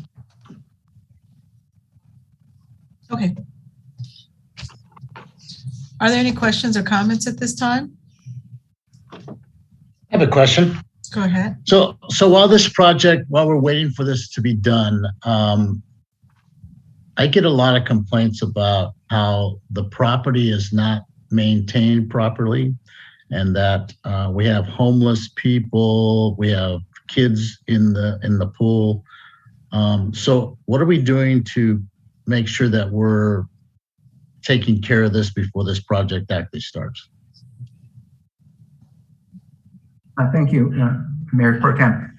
What the first phase of demolition, as the city manager mentioned, is we would demolish the above ground fourplexes. We'd demolish the above ground structures on the prim pool site. And we would fence that in, so it would essentially be one big dirt lot. We were not planning on demolishing the pool yet because we would need to demolish the pool, fill it back in, and it would compromise the dirt underneath it. So we didn't want to build a pool twice and cause excess costs. So we're going to leave that alone for now. So we will fence it all off, and it would be less of an attractive nuisance. Okay, so it's fenced off now and it's not keeping people out. Part of the problem what we found over the years when I've been working with police departments, when you have solid walls, you end up with places to hide. It would be my belief, and I would ask for if the police department wanted to chime in, that once we put up a chain link fence, people can't hide anymore. And all of a sudden you have much less of an attractive nuisance. We spoke today about what to do with the fence around the Chase building and wind screening and that. And we specifically are not going to add wind screening because we don't want to create a place to hide. So I think the chain link fence will function much better from a homeless standpoint than the existing block walls. Okay, but there's a chain link fence on the north side of the pool that doesn't do anything right now. Correct, but there's walls around the rest of it that are solid walls where they can. It's something we'll definitely address. We'll keep our eye on it, but I think it will be better once the structures are demolished and we have a visible site for PD and others to view. Okay,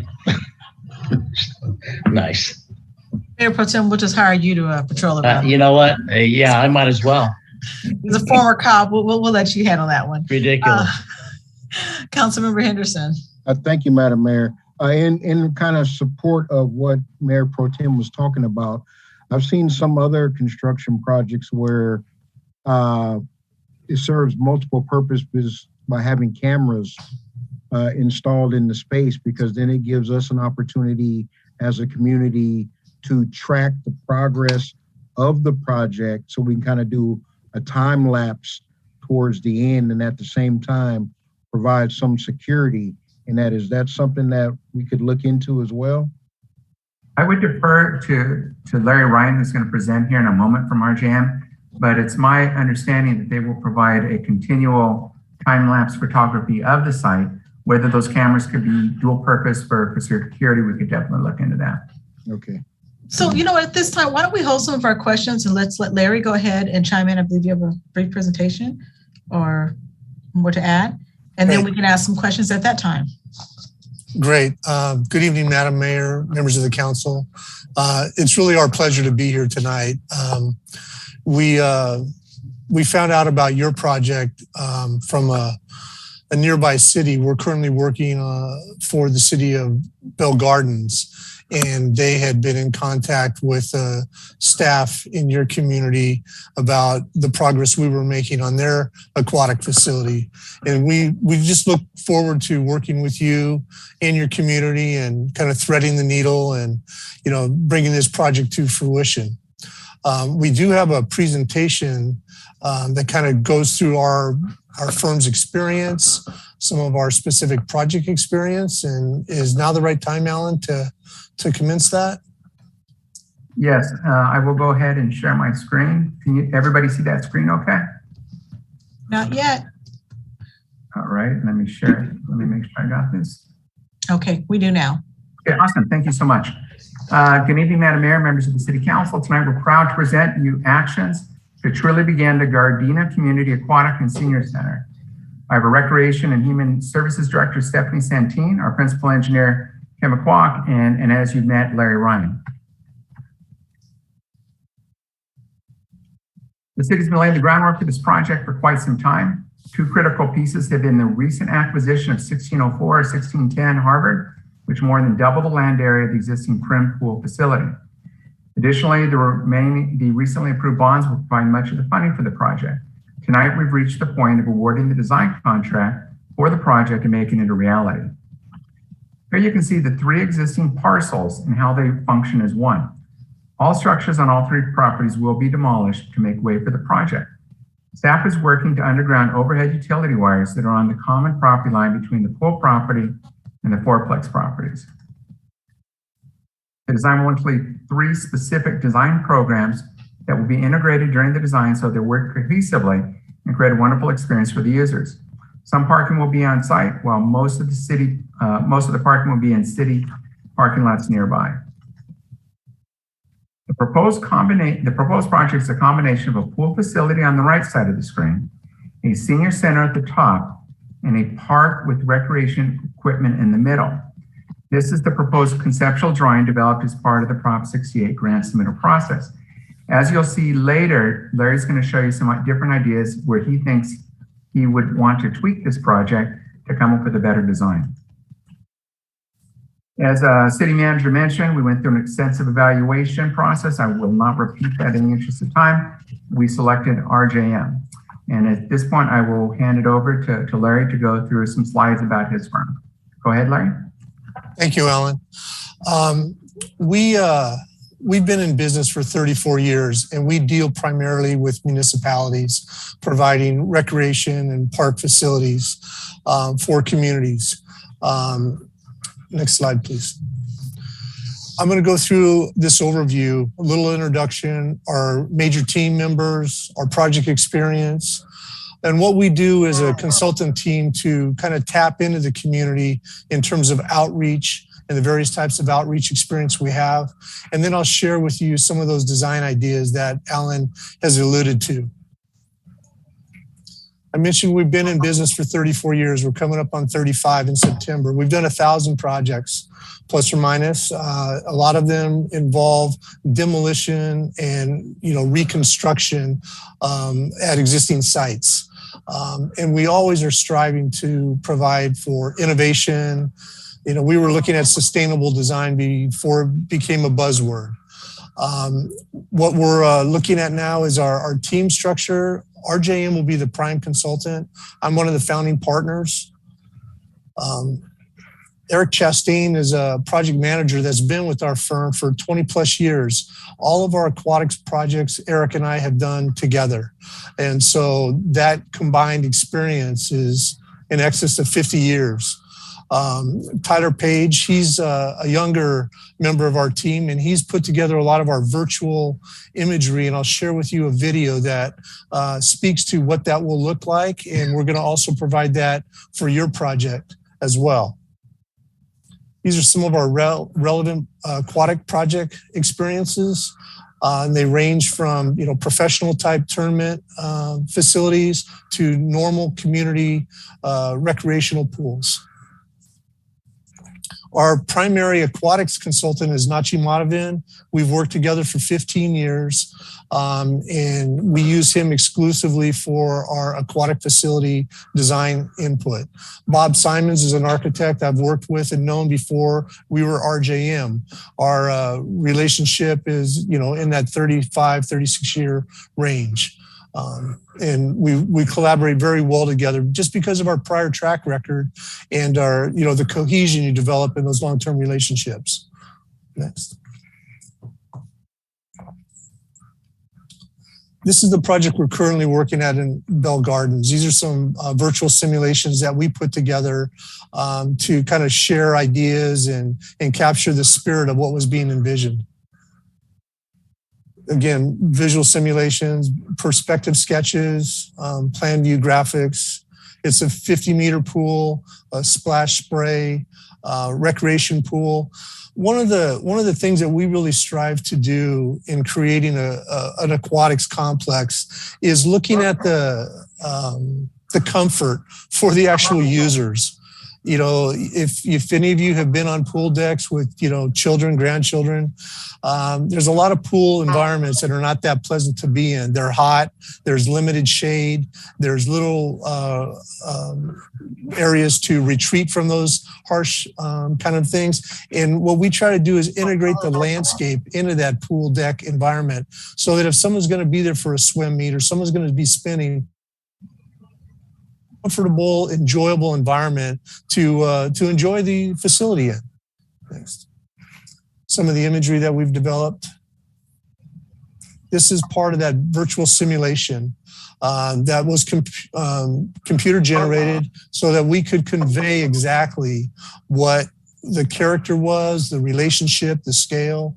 And this allows us to turn and to really, delve into any corner of this project so that everybody, including, council and members of the community, can understand what's being presented and what they can expect to be built.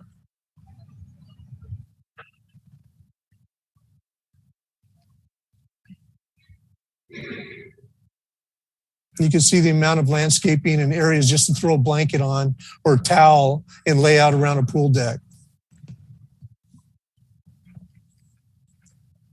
This also has a leisure pool for their senior community that's separated and allows for easy isolation from various user groups.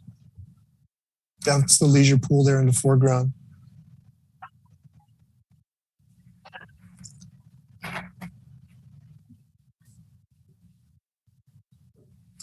This is a project we completed for the city of Mission Viejo. This was back in the day when the city was first developed 40 plus years ago. This is where the Matadors called home. This gave rise to a lot of Olympic athletes. Greg Louganis, probably one of the most famous. This is where he trained.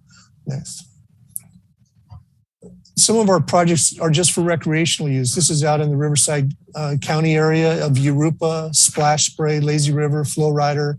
And it's really a destination. And this is where we really started to push this idea that people are going to spend time here. Let's make them have some comfortable options when they're in and around the pool elements. You can see the chaise lounges on lawn panels so that there's, you're just not barricaded out on a concrete deck. This is a project very similar to yours that we developed for the city of Glendale.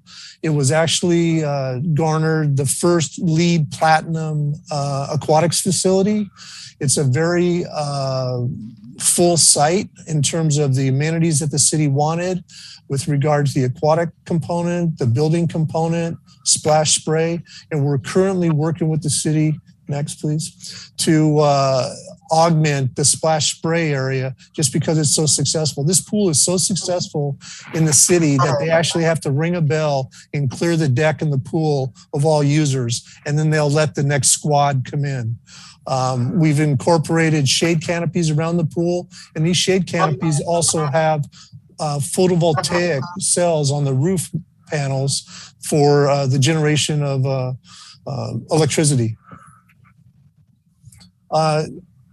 Our experience is not just with Aquatics. We also are the lead consultant on numerous senior and community facilities. This is the Senior Community Center in Ranch Cucamonga.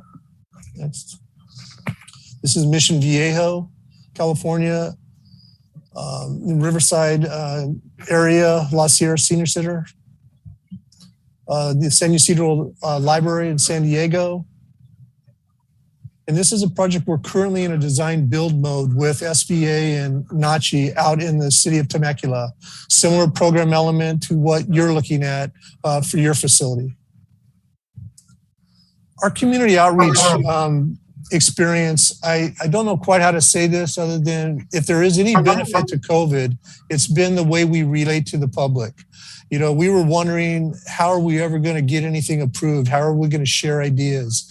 But the use of virtual tools has really been quite successful. We've actually done entire city park and rec master plans utilizing digital presentation media, virtual tours. And what we found, ironically, is where we might have, 15, 20 participants. Now we create a website that is accessible to anybody that has a smartphone, a computer, an iPad, and we host a site specific for this project. And you can access it from the comfort of your couch, from your car. If you're waiting in line somewhere, you can do it in your office, and 24/7, you can look up your project and get an update as to the status, see the timeline. You can see upcoming events, key dates, overview the overall project schedule, any type of information that the city would like to make public. You're the ultimate purveyor of what information is launched. We will host that website, develop that website, and put that information on that website. The question came up regarding security. We've had experience with cameras on site, to the degree that one of the gentlemen in our office had his car backed into on the construction site. And everybody claimed, I don't know who did that. I have no idea. Well, you go pull the clip, and lo and behold, there's the guy that did it. Here's his truck. He got out and looked at the dented in car. And it just becomes part of the database that runs with that, project, like construction meeting minutes. We could post whatever you deem appropriate. If you want to give, we'll host this website and post timeline photos. We don't have cameras to mount on a project site, but we could coordinate with you and make sure that data transfer is easy, and that whatever imagery you'd like to show on this project website is made available to the public. Alan mentioned we kind of stepped off on our own. By nature, that's what we do as architects. We look at things, and, I've spent a lot of time on pool decks. My children swam and played water polo. And more times than not, I was looking into the sun, or the sun was bearing down on the back of my head. And it was just like, gosh, can an architect even understand which way north is and which way the sun and shade is going to be? And so one of the first things we do is we look at spectator experiences on a pool deck. And if I'm going to watch a pool event, be it a swim meet or a water polo game, I want to sit on the side. I do not want to sit like the finish line is coming towards me, or coming at me. I want to sit to the sideline and observe the horse race as it evolves. The same with water polo. I want to see both shots on goals. The previous plan you had the spectator seating behind the goal or behind the starting blocks.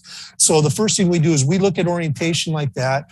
And then what can we do to get shade out there? We put shade canopies over the bleachers. We orient it differently. We also included space for shade structures along the northern edge, so that there's not only landscape shade created by palm trees or trees, but there's also structures out there to give the users, determined deliberate shade. Those are also available for party rentals. I don't know if that's of interest to you, a way to augment, revenue generation, that, those cabana structures could be rented and made available. We're looking at also a different type of entry. We're creating kind of the building will create like an L shape, and the entry to the building is set right off that main intersection, so that there's easy access.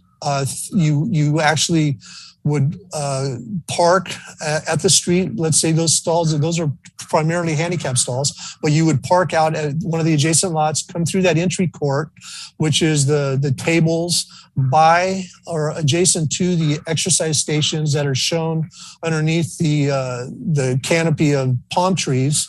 And then you would enter into that aquatics building, and we've kind of organized it so that you could take a piece of that out of operation and just have one person controlling the desk area. So from an efficiency standpoint, if you're trimming back your swim program during the winter months and it's still functioning as a senior and there's limited use of the pool, you have the ability to kind of ratchet down the staffing that would be needed to administer the use of the building. I think that's also very important. Next. Some of the enlargements, there's the fitness equipment area underneath the palm grove.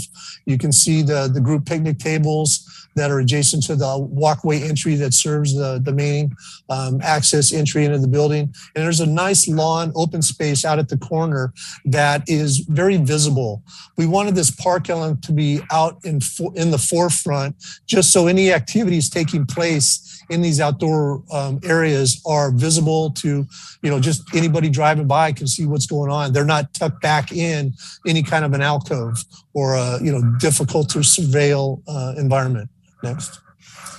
There's the orientation of the spectator seating on the sidelines of how the lap swim would occur. We have all the amenities that you had on your previous plan. We've just reorganized them a little bit. You see the shade canopies along the right side there, the northern edge of the pool deck. And that's pretty much it. Next.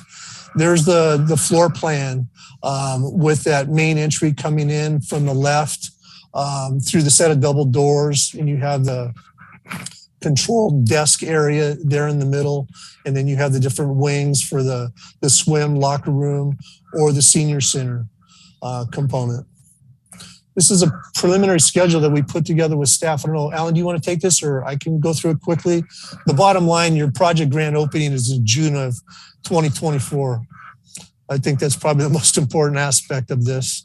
There'll be ample opportunities throughout the duration of the project to come back before you and explain to you the progress, update you as to the status of, the journey ahead that we're going to be, continuing on, and just provide for, your input and make sure that everything's evolving and meets your expectations.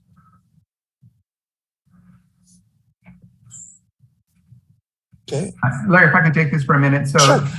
What in particular, and just so you know, the drawings that Larry and his firm have put together, those were just part of the proposal. That impressed us. They thought through us, and it showed us when we interviewed them that they know this kind of stuff. They see things that other firms didn't. But within that first 3 months, between September and January 2022, that's where we'll do extensive community outreach and develop further concepts and make sure that the design we ultimately build is exactly what the community wants. So that's going to be a particularly exciting time. So just so you know that. And we are planning, we want to try to have this ready for the summer of 24. There's some things we can probably shorten up there with the initiate public bidding contracting.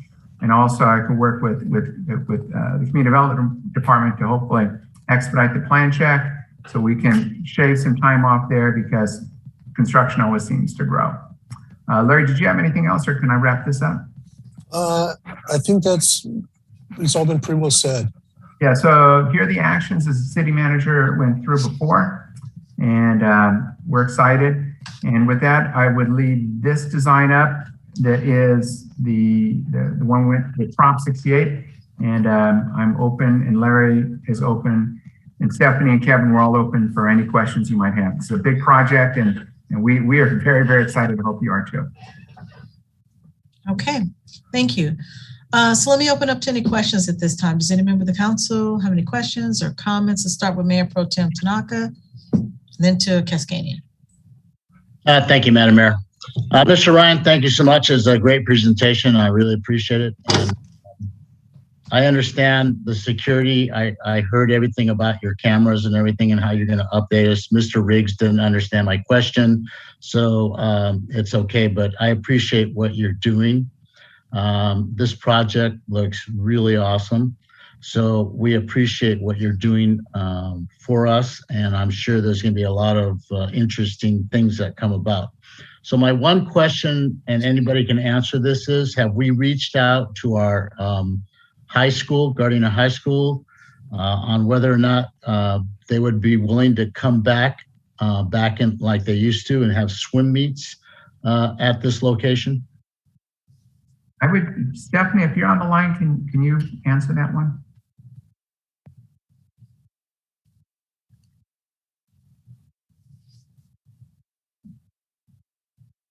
Good evening, Mayor and City Council. At this time, we have not confirmed that they'd come back, but we will definitely reach out to them to find out if they're willing to come back if and when this project is completed. Okay, so basically right now, this is just a recreational place, correct?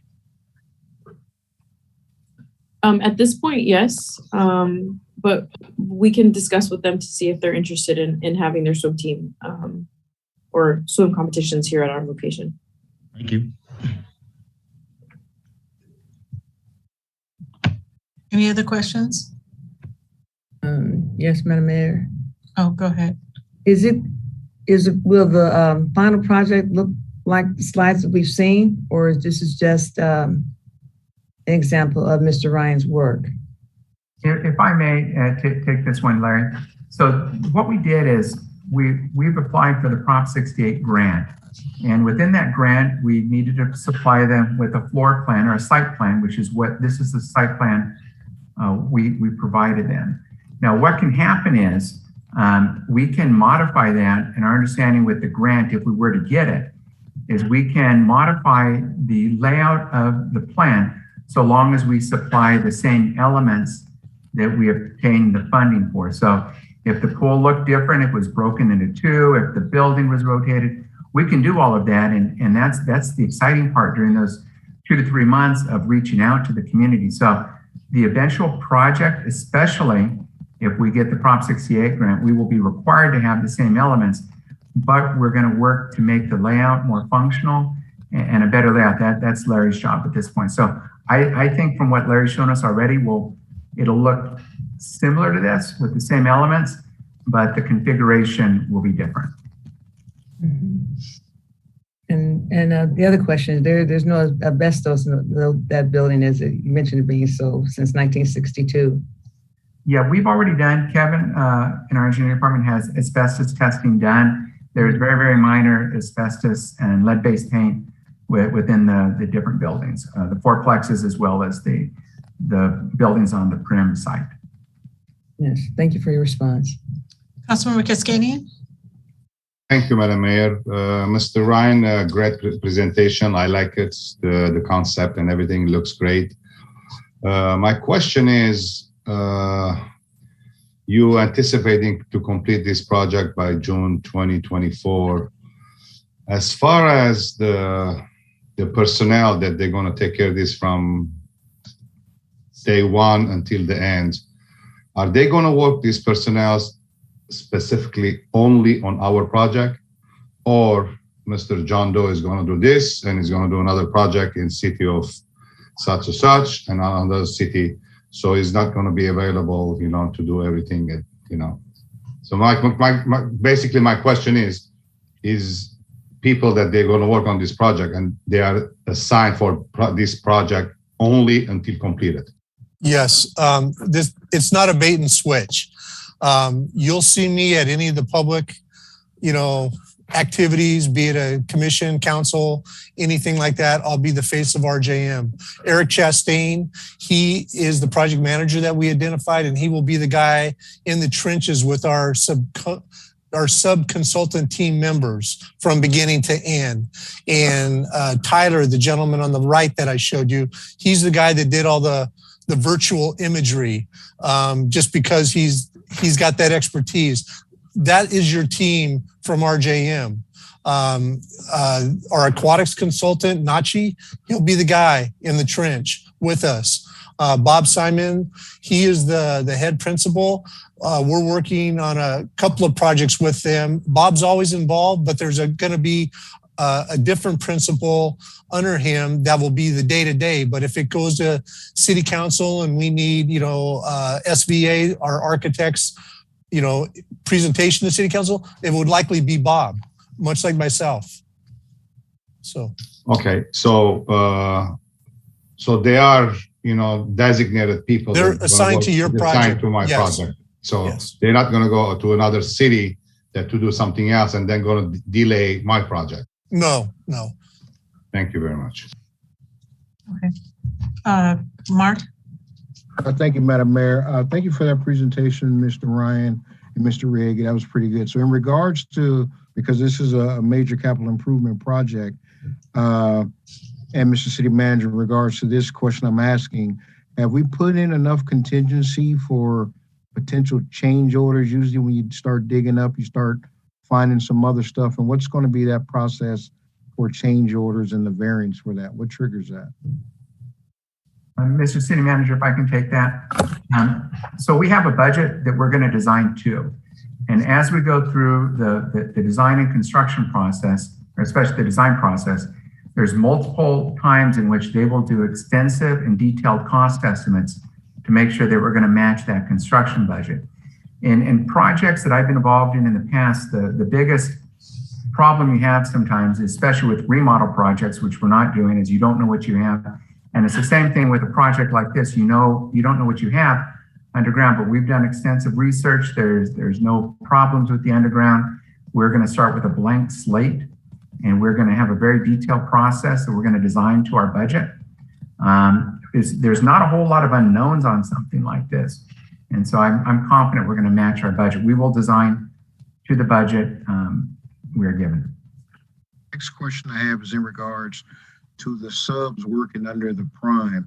So Mr. Ryan assures us that the primes will know who they all are, but we won't have any insight into the subs. So how can we ensure that the subs will be working up to par? How's that process going to work? Or we're just going to trust you guys to make sure you handle that?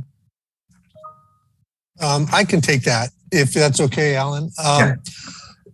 We're only as good as our subs. I mean, I couldn't live by my reputation unless I was able to perform. The way we're able to perform is we have long-term relationships, not only with our employees within our firm, the majority have been with us in excess of 20 years, but we have the same type of relationships with our sub-consultants. My civil is my civil, period. I always use him. He'll stand on water if need be to meet a deadline or make a refinement or revision or answer an RFI during construction. All of my consultant members are I don't shop them. And that's something I pointed out to Alan in the evaluation committee during our interview. We're exclusive to each other on this commitment to the city of Gardena. No one on my team was on another team. So I think that's kind of rare. I know how other people operate. We don't operate that way. So the team I have to have in place in order for me to do my job and do it well and get a referral or a reference from you. So my civil engineer, my electrical engineer, my structural engineer, these are the guys we work with all the time. And it's a very beneficial, not only because you know how and when to bring somebody in, so there's efficiency, but there's also more of a, if I have to look at a contract during the evolution of a project, I got a world of bigger problems. I don't look at contracts. We do the initial contract, we sign it, it goes in the drawer, we do the project. If I got to pull it out and look at who's doing what and what they did it for and all that, something's amiss. And that's just not the way we operate. So, all right, thank you for that. So, and my I guess last question will be in regards to the workforce and the labor force. How diverse is the workforce that's be working under the primes as well as the subs? And are we reaching out to the building trades that are represented in LA and Orange County in regards to getting some of those folks involved? And because we're spending public money, we want to make sure that we do get the building trades involved, organized labor. Well, I think the question for Larry would be his diversity of his team. When we bid the project out, it'll be for the public contract code, and so we will go lowest qualified and responsible bidder. That's something we could definitely try to incorporate within the bid documents for the construction, but Larry would only be able to answer as far as his workforce. And Larry, you're welcome to answer that in regards to your diversity numbers and how diverse your workforce is. Well, I know our diversity in our office is about as diverse could be with regard to men, women, ethnicity makeup. So I know that. Our consultant members are also fairly diverse with both men, women, and an ethnic mix. So the RJM team is pretty ethnically across the board. So, I feel very comfortable with that, and I can provide Alan, a breakdown to that as well, if that would be of value to you. The consultants we have are the guys that we use. We have a track record with them. They are whatever they are, men, women, ethnicity, that wasn't really the criteria at the time. It just is the way it is. And we can perform quite handsomely with our sub-consultant team members. Okay, thank you. Yeah. Any other questions or comments? Madam City Clerk, anybody from the public wishing to speak on this item? I'm sorry, you're muted. No, Madam Mayor. Okay. Okay. If there are no more, questions or comments, let's see. Can I get a motion to award a contract to RJM Design Group Incorporated for design and architecture and engineering services for the Gardena Community Aquatic and Senior Center Project, JN 978, in the amount of $1,227,625. Also authorization of demolition of existing prim pool facilities and residence and structures located at 16004 and 16010 South Harvard Boulevard. Also, construction of aquatic and senior center to be confirmed upon receipt of acceptable bid for construction.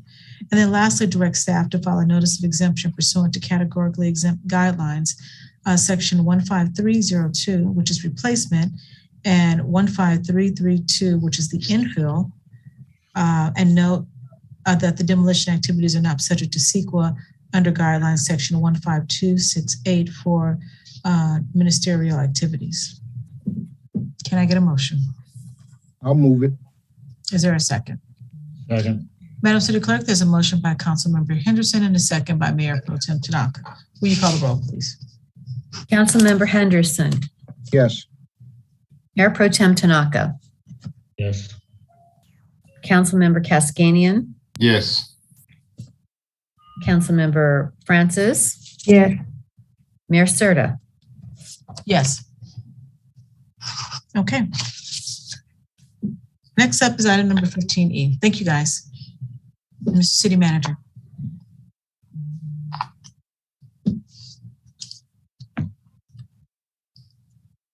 Mayor Serta, members of the City Council, agenda item 15E is the citywide wayfinding and entry sign program project, job number 507.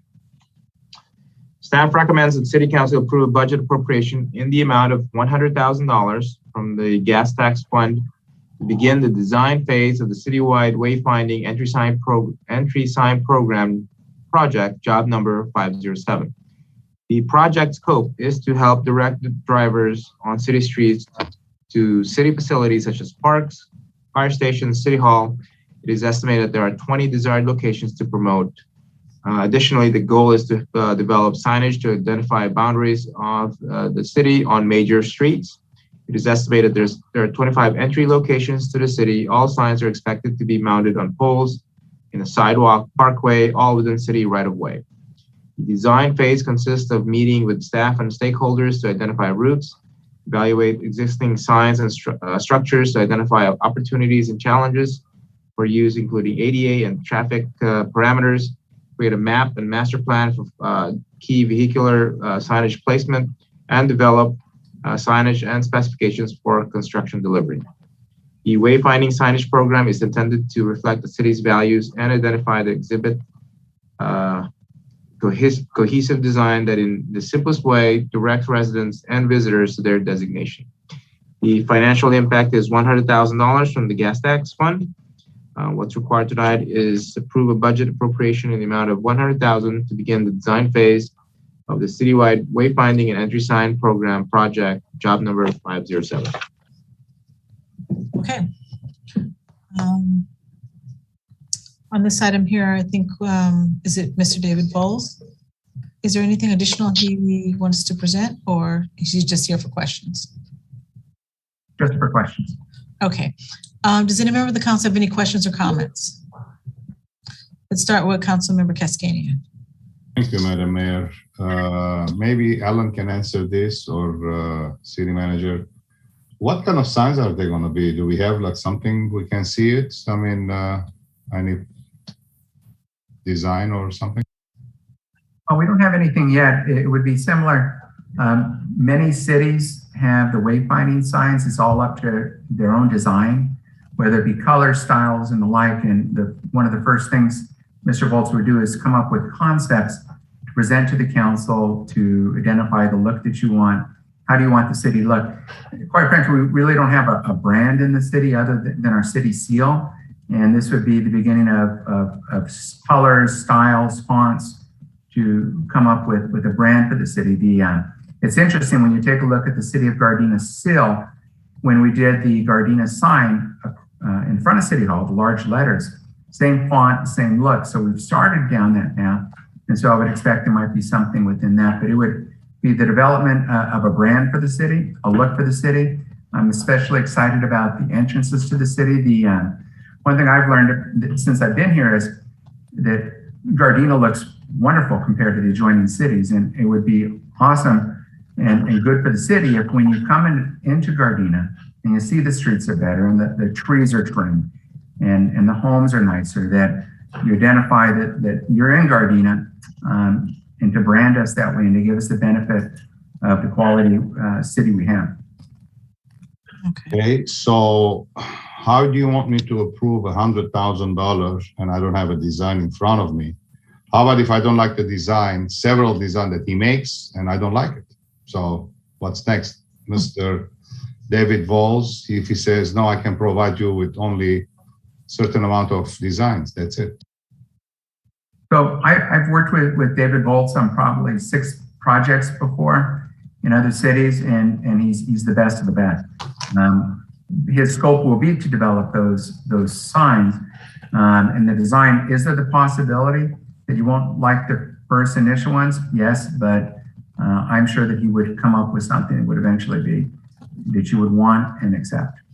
I understand. I have no doubt that Mr. Volz is going to do his best, and he's the best of the best. But I can't approve $100,000 money. It's not a penny. So if I don't see anything, that's my philosophy.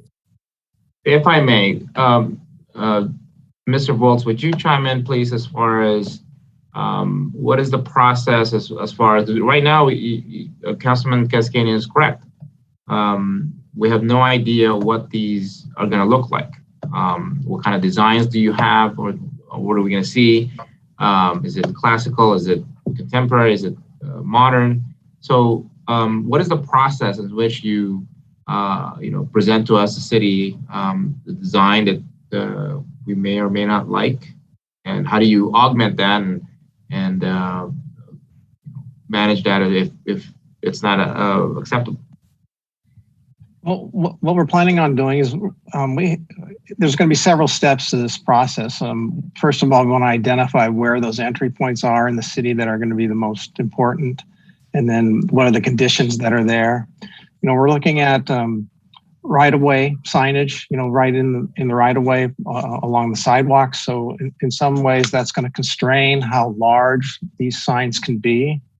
And then once we identify kind of where they might go, then we're also going to identify what they might be directing people to, so that we'll have a list of important sites within the city, so that we'll kind of have an idea of how extensive the program will be. And then we're going to come up with colors and type styles, perhaps some graphic format for these signs. And then we would like to come back to you folks and have a workshop to see if it should be more contemporary or more historic, or if there's some other kinds of design elements that we can draw from.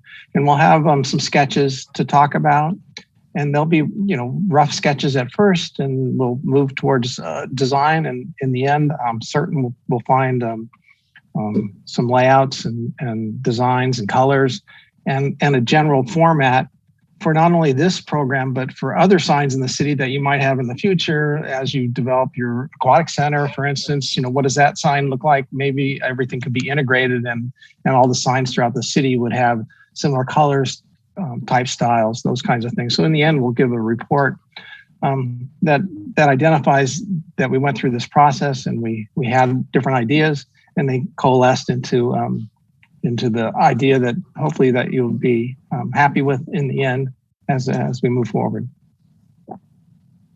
So, I'm sorry. Everybody has a question.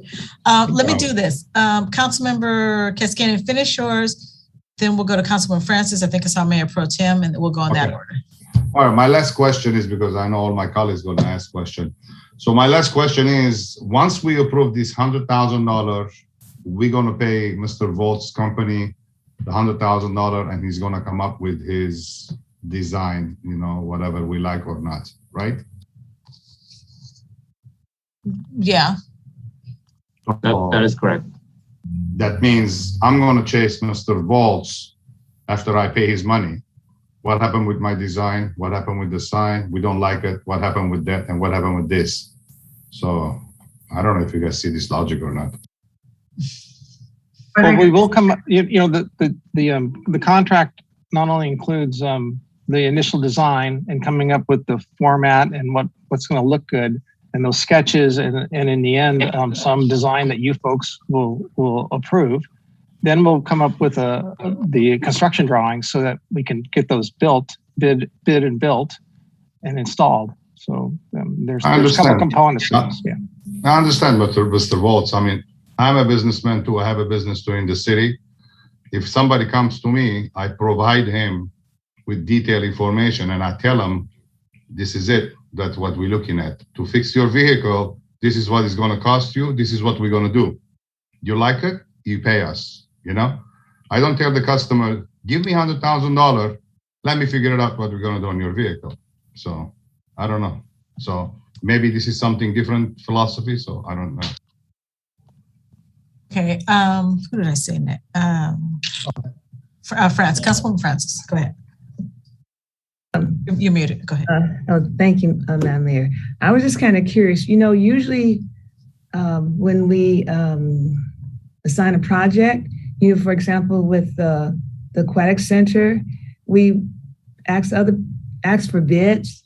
Did we? And I'm sure Mr. Volts is he's what he says is, but I don't know about I don't know how your price compares to what other folks can do, or while your there's no presentation or anything.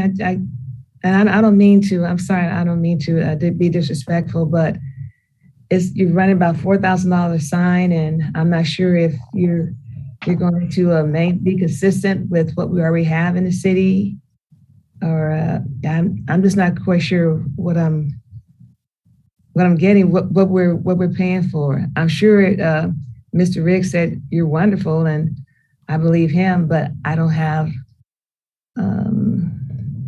anything to look at, evidence. You know, I'm kind of agreeing with Councilmember Cascadian. I needed am I making sense to you?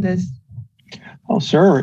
We have we've done a number of sign programs for a number of different cities. We've won some nice awards for some work we did in Diamond Bar, city-wide signage program. We've done big city signs for entries at Glendale and Southgate, and a number of other cities, Stanton, for instance. And those were included in the proposal that we delivered.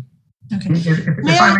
I'm sorry. Go ahead. I'm finished. Thank you. I'm sorry, Alan, go ahead then. Thank you. So the process we went through to go into it a little bit deeper. First, what we did is with any type of a proposal, any kind of services, we go out to the world. And we went out and we put together an RFP for the wayfinding sign design program. We sent it out to the world. So it goes through a service to hundreds of architects. But we didn't get any proposals. There's not a firm that specializes in just doing wayfinding. David Volz is one of our on-call architects, and similar to what we did with the selection for the construction inspector for the Van Ness overlay project, we reached out to him, we researched his experience, and found that he was fully qualified and had done a number of similar projects. So it does, the way the process is set up is it does allow us to negotiate with one architect if fully qualified. And just to let you know, we went out to the world first, and we just couldn't get somebody that was a specialist in wayfinding signs to bid on this. If I may go back to Councilmember Cascadian's question, we're paying him to do the design. So to ask him for the design up front is just simply not possible. What I can definitely do, though, if it makes you more comfortable, we will strategize and the project so that the design comes first before anything else. We'll bring it to you, and if we can't find a design that you like, we'll kill the project early, and we won't pay him. Quite frankly, that's what he's getting paid for, and if he can't do that, simply he won't get paid for the work. Thank you. May I interject this, and I'll get to everybody else's here. I think right now, maybe what we need is maybe some examples of previous projects that you've worked on. I think that would help us out a lot, because right now, I just Googled wayfind entry signs because I thought I had a concept of what they were from other cities that I've seen. I thought they were like these green signs that like a bicycle and, go this way to the beach or so on. But what I'm looking at is a lot of different styles of this here. And even if you weren't showing us exactly what you're thinking in terms of what it's going to be for Gardena, because I understand every city is different. And once you kind of look at the outlay of our city, but I think maybe that's just what we need right now is just a starting point of maybe some of the things that you've won awards for, and bringing that, before us, because I'm sure we're all in favor of signs that'll help you find everything in our city, but we just need a little example at this point. That's all I have. Wait a minute, Mark. I think Mayor Pro Tem, were you next? I think, did you have your hand up? Yeah, actually, thank you, Madam Mayor, but you just stole my thunder because I'm a proponent of completed staff work, okay? Completed staff work. So in all, fairness to you, Mr. Volz, thank you for being here. But like the Madam Mayor said, if Mr. Riggs is going to tout you as being this great guy, he should have had examples of your stuff, examples of your award-winning stuff, things that you could have showed us that you've done so that we would have an example of the things that you do. But all we got was Mr. Volz is a great guy. He does great stuff. He's awesome. He puts out this great product, and then he puts you on, and okay. And I agree with Councilman Cascadian. We're going to pay what for what? We don't even know what you do. And and I'm sure you're great at what you do. But what Madam Mayor just said, we needed to see something to at least give us a little bit of an edge on what you do. But we thank you for being here and doing what you do. Okay, Mark. Thank you, Madam Mayor. And I kind of definitely agree with my colleagues on this one. I was going to say, Mr. Rigg, in regards to the origins of this project, I haven't been in any conversations where wayfinding was an issue that we've discussed in the city. Not saying that it's not. I just don't recall where we've had conversations about we need wayfinding and this is a priority that we need to address among all our other priorities. So how do we prioritize as this being the thing on top of what everybody said? We don't have any examples of the work and everything. So no disrespect to you, Mr. Volz, because I'm sure you do great work. I've been kind of looking at some of your other items. That's perfect. But as far as the need, Mr. Rigg, where did the need come from for us to do this? Have we discussed this, or is this on our project list of things to do? Where was the origin of this? Or is it something that you saw that, this is something our city needs? Councilmember Henderson, I can take that.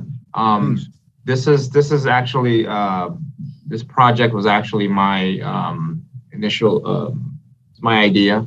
I thought it would be good for us to integrate all the new things that are coming into the city. So, senior center, an aquatic center, and then possibly a senior center up in the north, and all the other different projects. I think it's a good way, a good chance, an opportunity now to quote unquote rebrand our signage,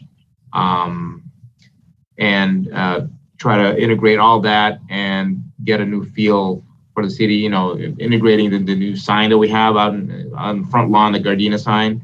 But I think what we need to do right now is come back to the city council with some preferred work by Mr. Volz to give you, city council, a feel of what the work is prior to you guys approving this contract. Right, and I agree. And Mr. City Manager, I want to say it's definitely good to be proactive and be innovative as far as ideas goes. I think the part that we're missing is that conversation about, do we want to start doing the branding along with all these other things? I don't think anybody disagrees that we want to do some stuff, but I don't think we had that part of the conversation yet as you guys work on giving us some product to review and look at. That's all I wanted to share with that. But well, I don't know, Mark. We need to direct everybody from SoFi over here. So, That's true. Well, hey, exactly. So maybe they were thinking what we were thinking. Councilwoman Francis. I'm a fan of, I don't know if it's correct to say, but, marking your territory. I'm a big fan of that. And you got to keep in mind, I agree with city manager.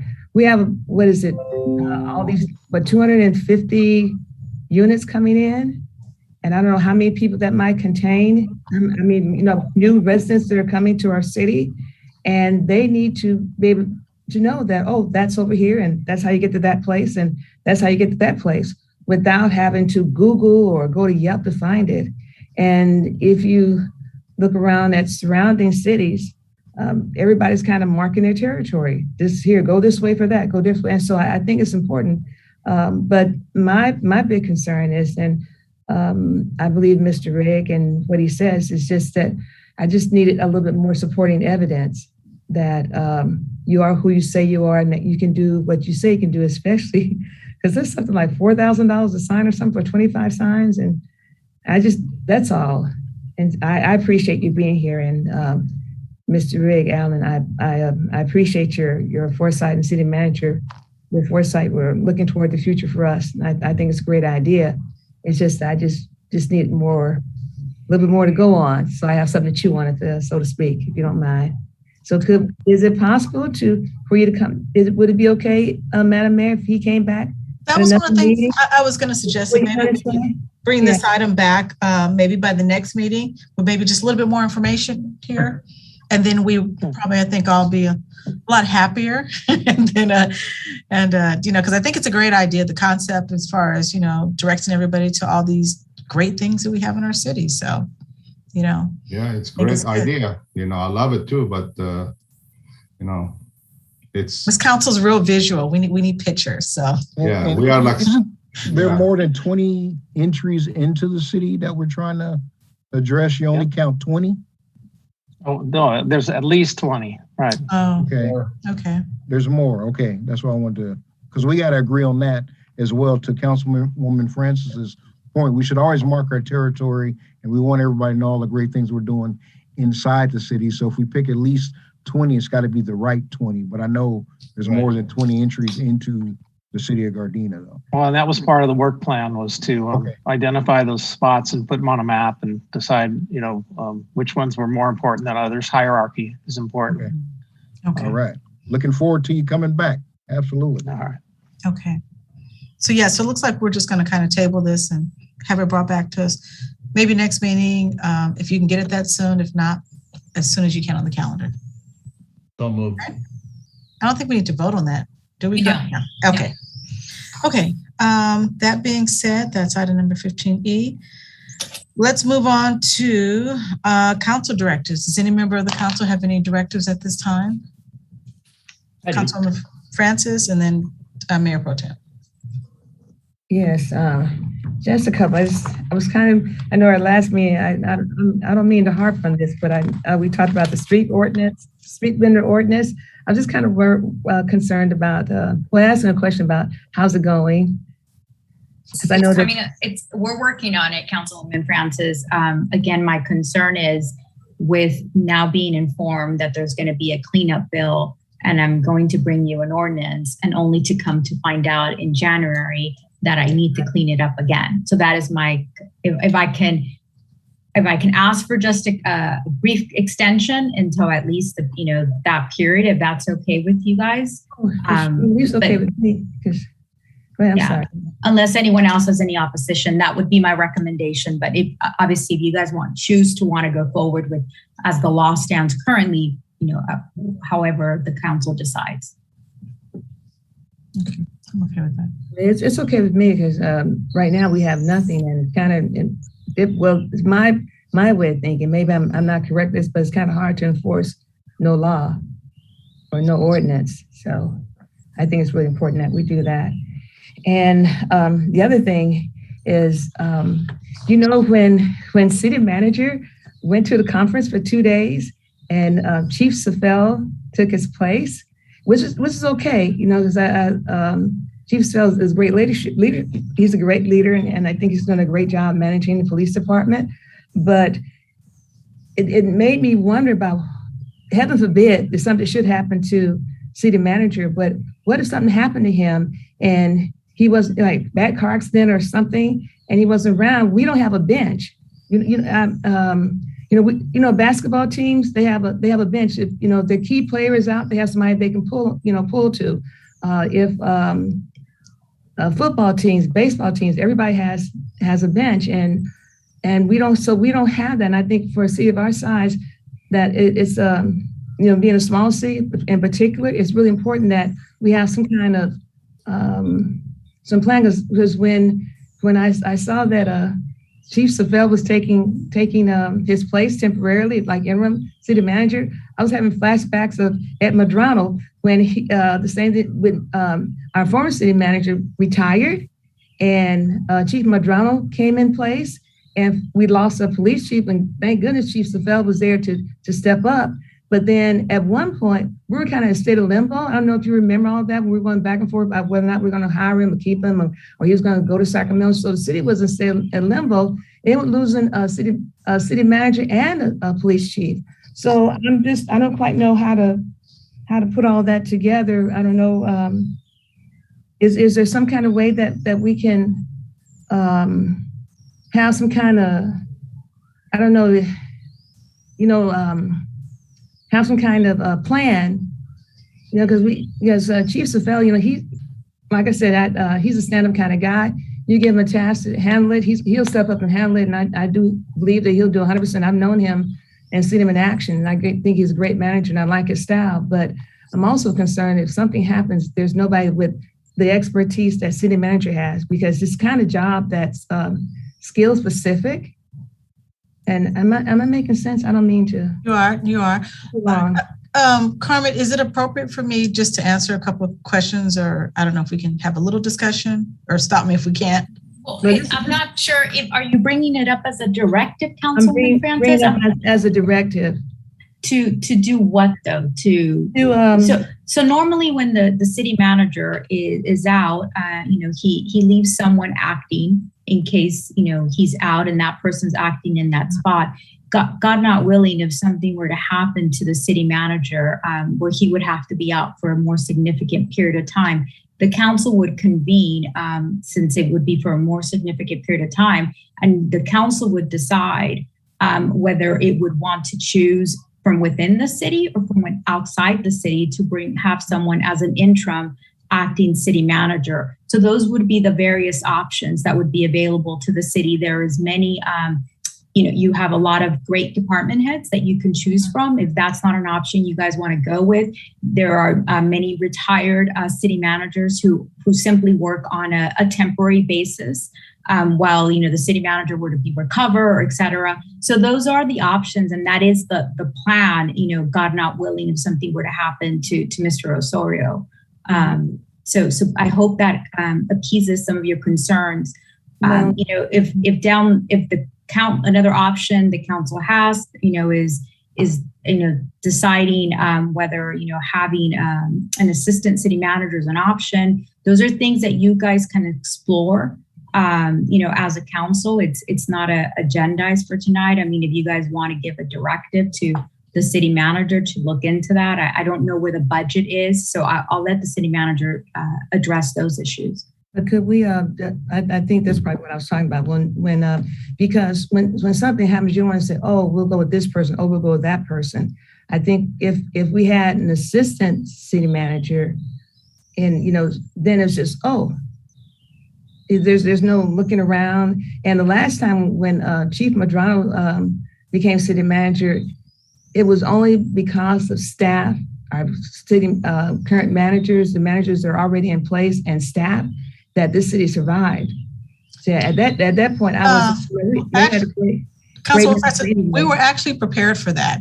So in each one of these situations, we were prepared for that. But even so, I know you were, because remember, I watched, I was part of that whole conversation, but I was on city council at the time. You were on the city council, but I'm saying internally, we were prepared for that from the time Mitch left, from the time when Ed left. We were prepared for all of those things. And even in terms of Clint being like an acting, we were prepared each time for that, knowing something like that were coming along. And like was mentioned, a lot of our directors, they're on top of it, as far as just about any of our directors can step in because of the way they've been trained, and they're very knowledgeable in all these different projects. So from a budget standpoint, and again, Carmen, stop me if we're discussing this too much. I mean, I should stop. Because it is a budget. It is a budgetary issue. I think, if it's also within the purview, this is something under the purview of the city manager, since it would be a staffing issue that falls under him. So I think you've raised your concerns and expressed them to him tonight. And like the mayor said, the city does have a plan in place if something were to happen to him. Oh, please don't misunderstand. I wasn't suggesting that we didn't have a plan. I just was suggesting that maybe we do something different. That's all. And since I was just a question. Well, here's a question. Is there a second for this? Is there a second? What's the directive? Maybe I can clarify for a second here. So when Ed Medrano was the city manager, he had an assistant city manager in place, and that was me. But I was also the head of admin services, so I was doing both roles, admin services and assistant city manager. Also, Mr. Medrano had an assistant to the city manager. So there's some layers of succession in place. When I took over, obviously there's no assistant city manager there because I just vacated that position. And the assistant to the city manager was Director Santine. Fast forward, right after I took over as city manager, COVID hit. So what we did was we vacated all of the positions that are not filled to help ease the budget. And so including assistant city manager and assistant to the city manager, we deleted those positions and not included in the budget. As we ease into the budget as far as getting a little bit more relaxed, that's something that we can evaluate whether or not the need is there and whether or not the position is needed at that time. And I will make that evaluation. I will speak to each of the city council to see what, as far as succession planning is concerned. And that's one of my bullet points as far as making sure that there's succession in the city. But having said that, I have full confidence in every single department head that I have in place. I plan to rotate them quite often as I'm out of the office. Sometimes I'm needed in Sacramento. Sometimes, we got different, trips. Obviously, that needs to happen as far as appointing somebody as assistant city manager, or acting city manager. But rest assured, while I am available and reachable, I am available 24 hours a day. You guys can contact me at any time. And so as far as that's concerned, that shouldn't be too much of a concern for the city council. But yes, I can evaluate whether or not certain positions are needed at this time. I think it's just one more thing, and I promise this won't take so long. About 3 years ago, this company called developer called Pelogis wanted to build this 340 square foot warehouse on the corner of Redondo Beach and Vermont, where they're back. And I attended at that time I attended the planning meeting, and also attended the Harbor Gateway planning and land use committee meeting. And I did inform them I was a city council member, and I urged them to oppose this project. And I was wondering if anybody on city council would join me. I sent them a letter and would join me and oppose this particular project. I think it's going to be this 340 square foot warehouse. You're talking about 768 diesel trucks daily, running a 24/7 operation. Councilwoman Francis, if I may. So back in 2018, this item was brought before the council, and the council did enter into negotiations, and eventually, over the concerns that the city had about the potential impacts of this project into our residents, even though this project is really in the city of LA and they're looking for entitlements with the city of LA that we don't have control over. However, given the concerns as to some of those impacts that we had, the city did enter into a settlement agreement. I think other than you, council member, were all part of that council who voted 5-0 to enter into that settlement agreement with Pelogis. In exchange, this settlement agreement is a public document and available for the public to review. The minutes of that closed session where it was reported out, the settlement agreement that was entered into is also reflected in the minutes of, I believe, a meeting in February of 2018. If the council were to now decide to oppose it, you would be in breach of that settlement agreement, where funds have been allocated for the city of Gardena to assist us with mitigating some of those impacts. If the settlement agreement is that the city will receive $630,000 to mitigate those impacts if it becomes a fulfillment center, kind of like, when those Amazons where they're delivering to the public, we will receive an additional $350,000.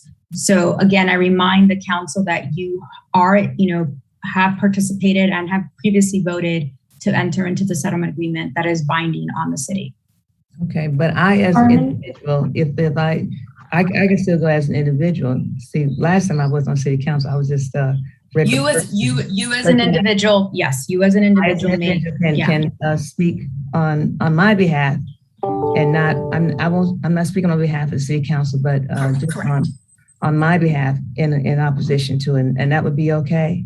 That would be fine for you to do. I just can't have you ask for a second for this, because that would then create a breach of the agreement, since 4 out of the 5 of you have previously voted in support of this agreement. Yes, Lisa. Would you like me to read the non-opposition language that's in the settlement agreement? If the council wants. No, that's okay. I don't need to hear it all because it's enough for me. Councilwoman, you know what? If it's okay, only because it was brought up, and since we do have people in the community watching, I think just so that everybody kind of understands better. It's already 10:18. I would feel comfortable if it was read so that way the community could hear. If everybody will just indulge Lisa for a little bit to read that. Mayor Serta, council members, Section 5 of the settlement agreement said, non-opposition for the project. Based on the foregoing, the city hereby agrees that effective as of the date of this agreement and going forward, it will neither directly nor indirectly express or assist others in expressing any opposition, written or oral, to the project or any project entitlement, including without limitation. At that time, it was a mitigated neg deck or any subsequent permit or entitlement that may be required in connection with the development of the project, consistent with the limitations set forth in this agreement, and will neither directly or indirectly by way of administrative or judicial proceeding challenge the project or entitlements. And then we withdrew, in accordance with the agreement, the city withdrew their letter of opposition to the project. I also want to state, I've been told it is not going to be a fulfillment center. So that option is off the table for it. Well, thank you so much, Attorney Vasquez and Attorney Kranis. I just didn't, I'd heard that had happened, but I wasn't sure because it was stopped by the Attorney General Becerra the last time because they'll do a proper EIR report. And so they shut it down at that time. Then they came back. So I wasn't quite sure if everything was still in place, but I guess since we're back in play, everything that the former is now the current. And so thank you so much for your response. I appreciate it. Now I know. Thank you. Okay, is there, Mayor Pro Tem, can you take over for a second, please? Yes, ma'am, go ahead. Okay, thanks. So is there anybody else that has a directive? Okay, I do.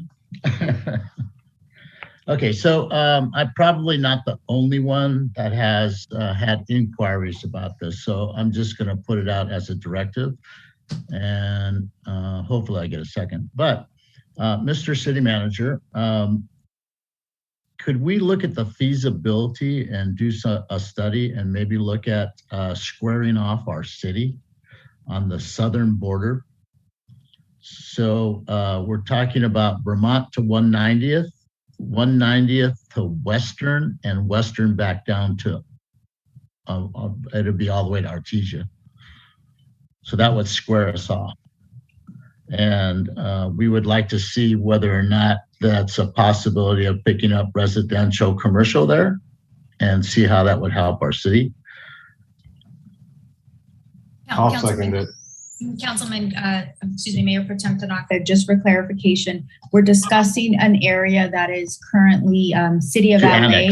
Yes. To annex city portions of City of LA, and is that, I believe, is that City of Torrance as well, or just City of LA? No, it's strictly, I believe, City of Los Angeles, and I think it's called the Harbor Gateway, I believe. Okay.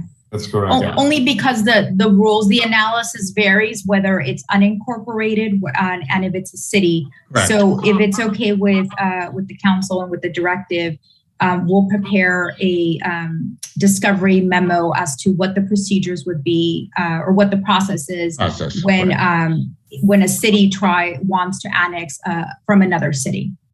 Right. Okay. Yes. Okay. Thank you. Yeah. So it is. It's Harbor Gateway.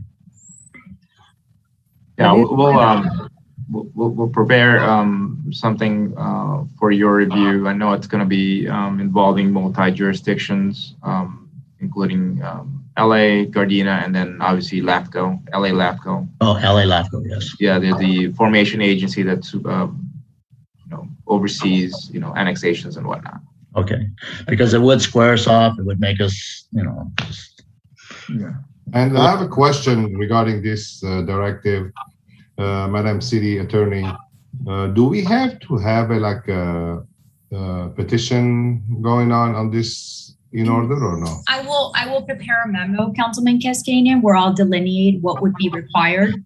and provide you with that information. It's more common. I've done this type of work with unincorporated areas, which is much easier of a process. So I just want to, before I provide you with any additional legal advice tonight, let me do some research into the specifics that are required from LA LAFCO and the government codes as to annexing from another city that is already incorporated. So that doesn't need a second. I second. I thought Councilman Kaskanen had seconded. I'm sorry. Thank you. And Thank you. So that squares us off all the way down to 190. 190. Between Vermont and Western. Okay, yeah. Yeah. Okay. And So we then get our commercial map, and even our residential. track map looks good. I know it's Right. And we get all we potentially then would get the commercial on the north side of 190 and Yes. everything on the east side of Western. right. And the cemetery, which is land And the use. cemetery. Okay, got it. Right.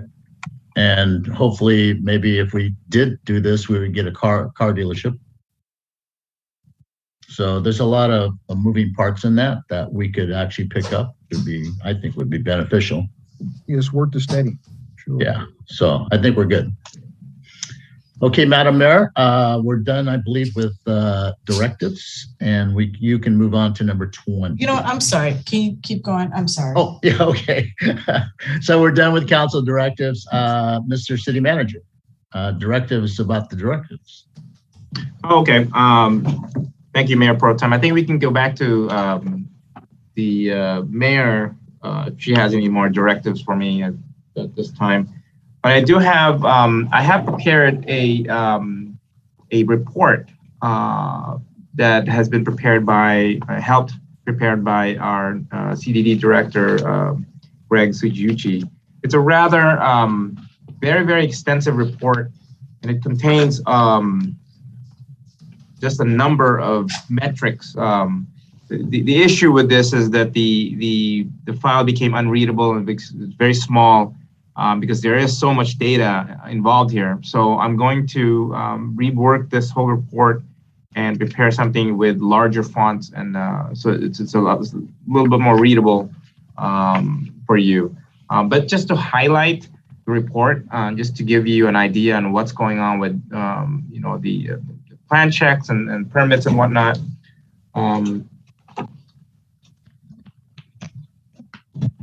Thank you. We looked at and reported on June 8, 2021, as far as the lead times for simple plan checks, regular plan checks, and then over-the-counter permits. So for back in June 8, the simple plan checks took about 1 week. Regular plan checks took 3 weeks and up to another week if a planning approval is needed. And then over-the-counter permits were being turned around immediately. Compare that to today, simple plan checks. These things can include like solar panels, AC condensers, etc. They're down from 1 week to 1 to 2 days. The review of regular plan checks, they're down from, like I said, 3 weeks or up to another week with planning approval to now it takes about 2 weeks plus another week if planning approval is needed. And then over-the-counter permits, there is no change. It's still immediate turnaround.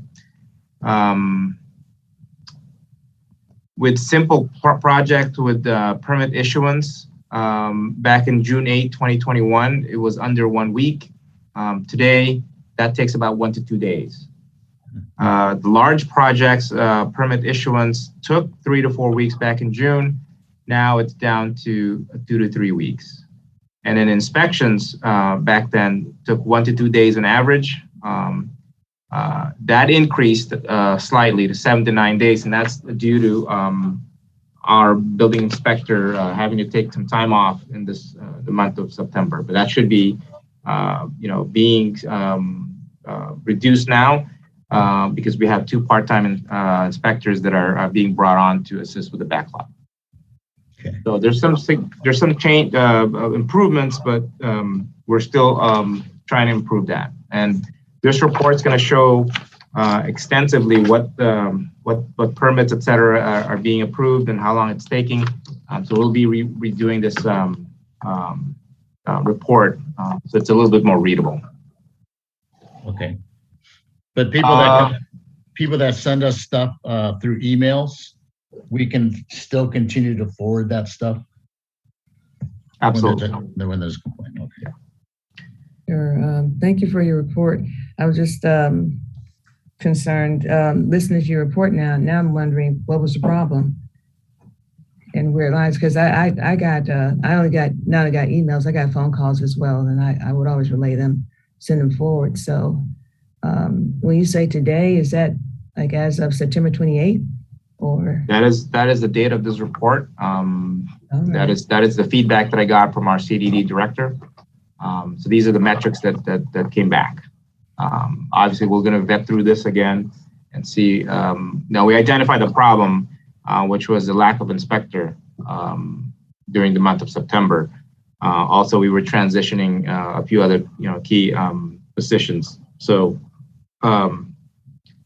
like I said, we're going to be reworking this, verifying the numbers, and then send it to you for your review.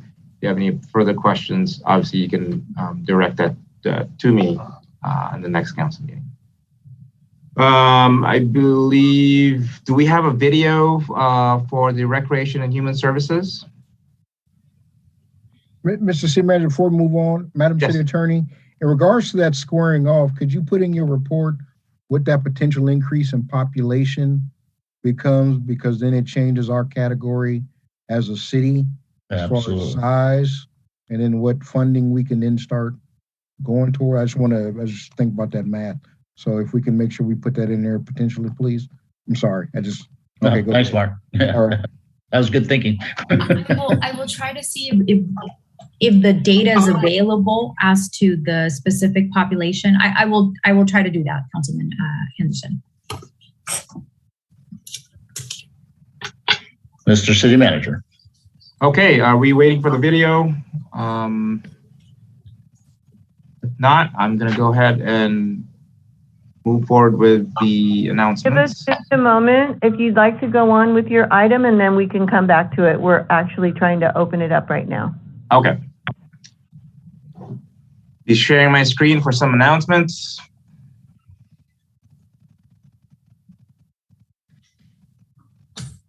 Okay, can you see this upcoming events?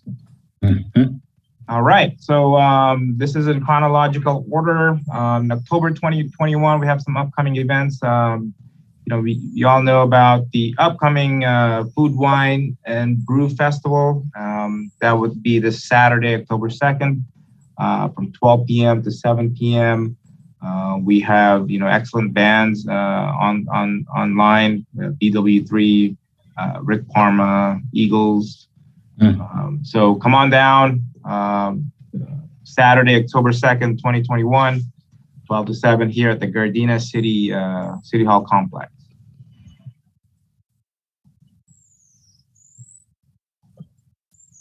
Next up is the Game Changer Tailgate, sponsored by G-Trans. That's the following day, Sunday, October 3rd, 2021, at the City Hall complex. That's going to be here at 10 o'clock to 4. Gates open at 9:30. General admission is $10, and that would include one hamburger or hot dog provided by G-Trans. We're going to have a live football showing, big screen TVs. We have some adult beverages, great food, and more. And we're featuring G-Trans's Line 7X. I want to say that I had an opportunity to check that out.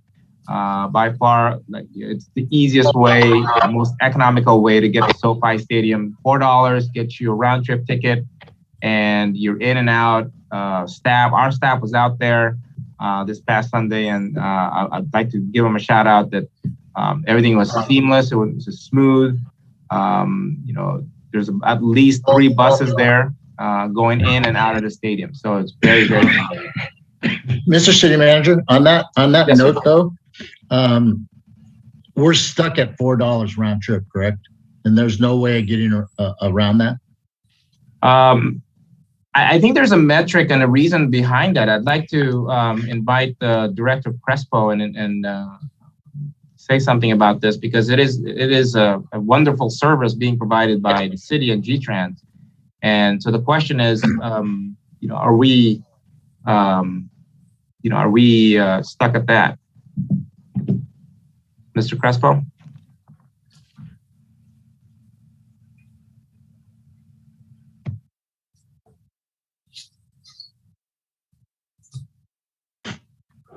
So Ernie, I'm sure I asked this question before, I'm not sure, but are we stuck at $4? At the moment, given the current guidelines that we are operating, yes. Okay. At the moment, at least for this season, but as we study, that's why it's a pilot. I think as we kind of study this season, we're learning a lot about the service, things that we would want to change, maybe come around next round. And the fare may be something that we would want to explore, but it also would impact other fares on our other service. Oh, okay. I also want to say, Mr. Crespo, that the G-Trans buses out there this past Sunday was the nicest, shiniest buses out there. Everybody's talking about Gardena and G-Trans as far as the bus is concerned. Not everybody can ride that back, but it was very, very smooth, very, very seamless. So thank you. Maybe we can charge a little bit more. Yeah. All right. We'll work on something and present. As long as Mr. Crespo stays within the FTA guidelines. Okay. Thank you, Mr. Crespo. That's no problem. Since Mr. Crespo's here, I was just quickly, the Rolling Stones are coming to SoFi Stadium, and I just heard that BTS is also coming for 4 nights. So is there any chance to participating or?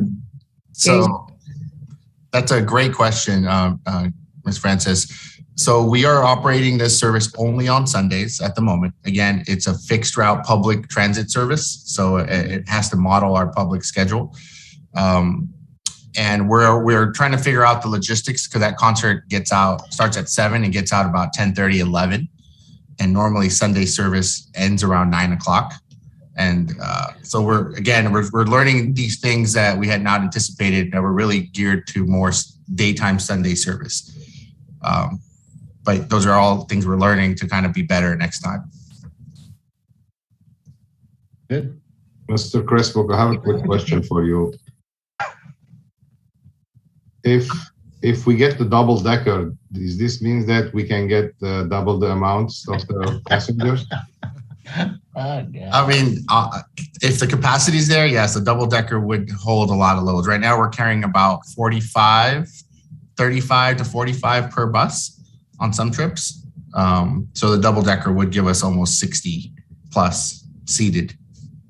Well, I can give you feedback as far as the passenger counts going there and back. So obviously going there wasn't too much of a problem. The buses were not full, and that was around 12:30, 1 o'clock.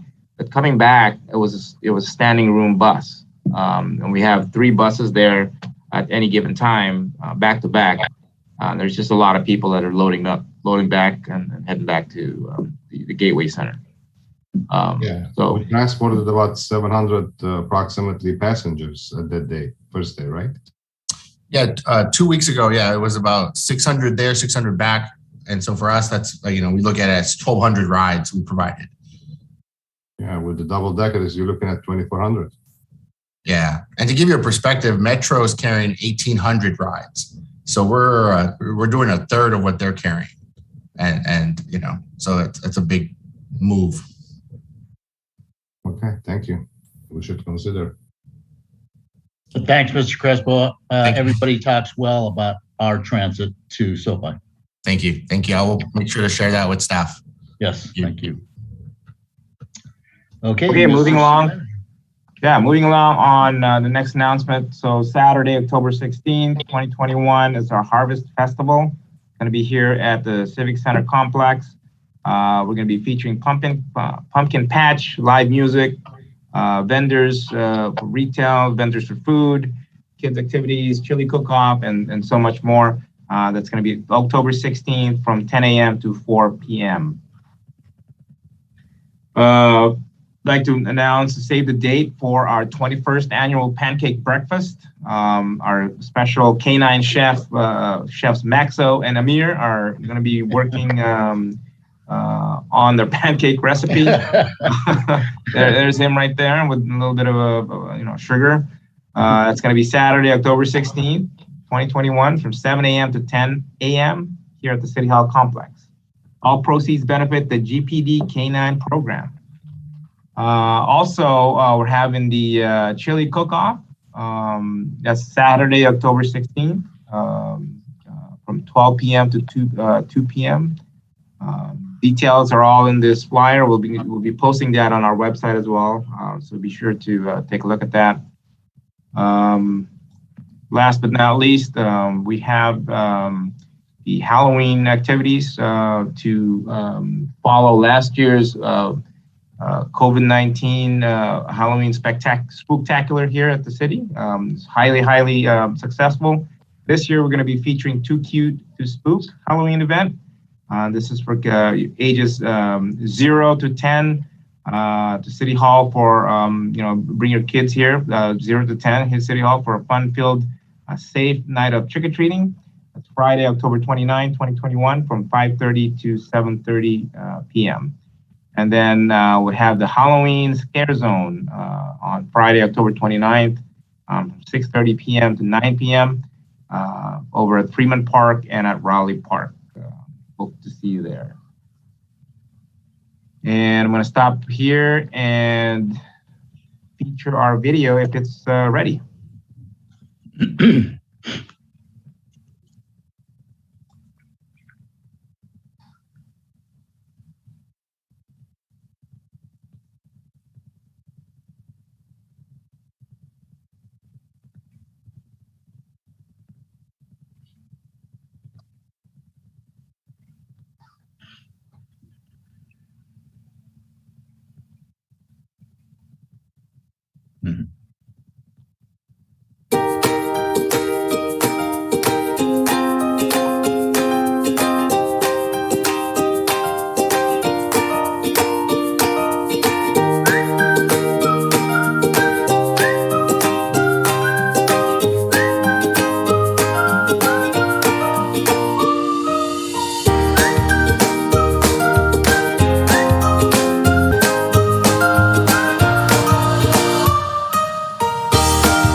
All right. Thank you so much to Recreation and Human Services for putting on that slideshow.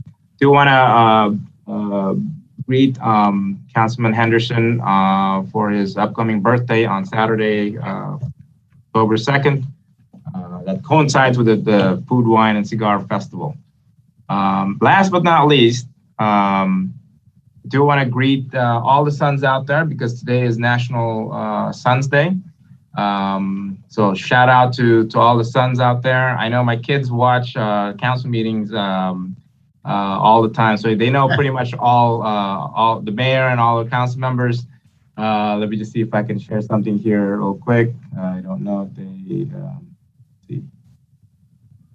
Nope, could see it. But yeah, their names are Aiden, Braden, Ethan. So I just want to give a shout out to my kids for National Sons Day. And that ends my report. Thank you. I'll have to have a stick for you there, Mark, on Saturday. Okay, so we'll move on to council remarks, and I'm up first, so I'll start.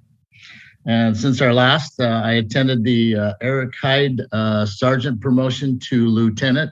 Congratulations to Eric. Employee Recognition Day, you saw it on the video, along with Gardena Beautification. Those kind of things that you saw on that video make us what we are. And I'll always tell everybody we're the gem of the South Bay. Nobody can do what we do. Stephanie and her staff, the police department and the chief staff, public works, everybody in our city participates and they make us shine. So I'm just proud and pleased that I was able to go to Employee Recognition Day. And Chief, thank you very much for making it a fun day and not just some, okay, we're coming to Recognition Day. Beautiful Gardena Day. Thank you for everybody that came out and participated in just making our city to continue to shine and look good. I went to the RCC Emergency Board meeting, and today I did a fair housing workshop that was very informational. It was really good.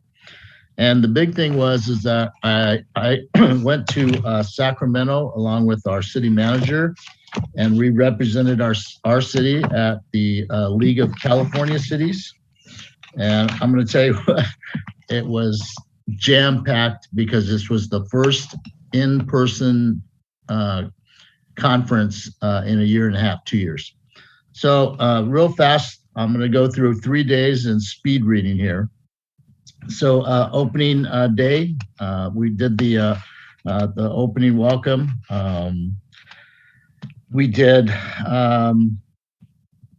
let's see, we did, I actually attended the ethics course, and Carmen will be happy. I have my certificate. I'll turn it in. So I went to ethics, AB 1234, attended that.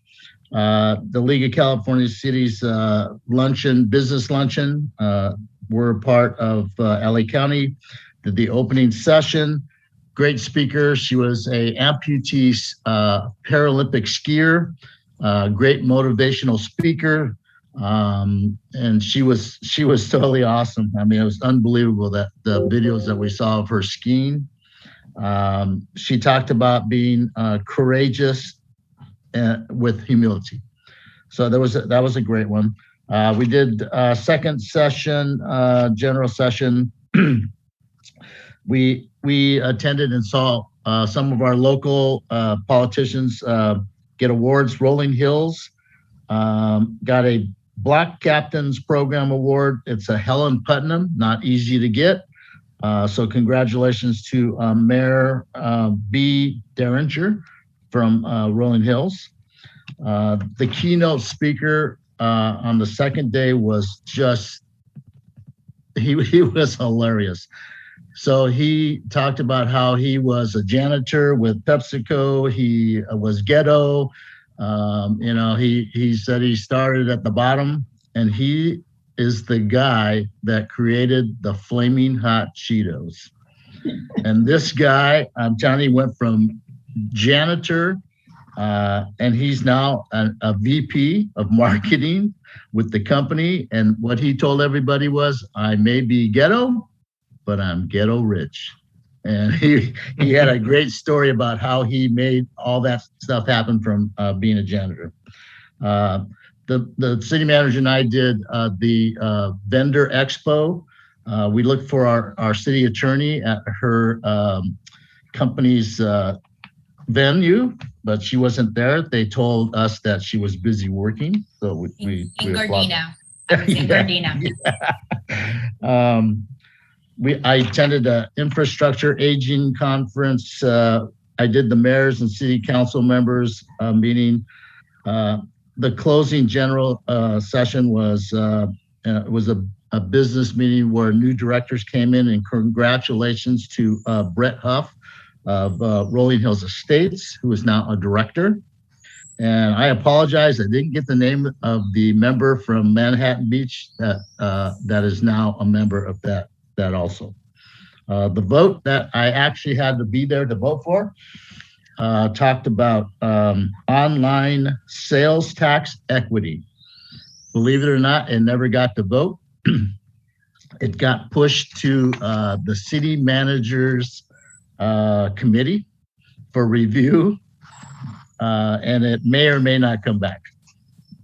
So that one got pushed out. And then the second one was about secure railroad property management. That one got approved. So it was a great week.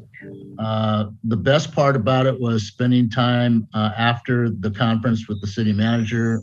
I got to know him more. We talked a lot, and thank you for my birthday dinner. He actually took you out for my birthday on Thursday, and we had a great time. So that there ends my report. We'll move on to Councilmember Castian. Thank you, Mr. Mayor Pro Tem. You know, the story that you just said, I love the story. You know, being a janitor, now you are a VP for a big company. This is what I love about America, the land of opportunity. Opportunity. Yep. It's the same story with me. It's a similar story. I came here with nothing, and thanks God, you know, this country gave me what I have right now. Anyway, what a country.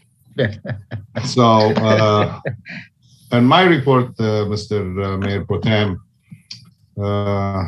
I apologize to Chief Sofel. I couldn't be able to attend the promotion of Eric Hyde.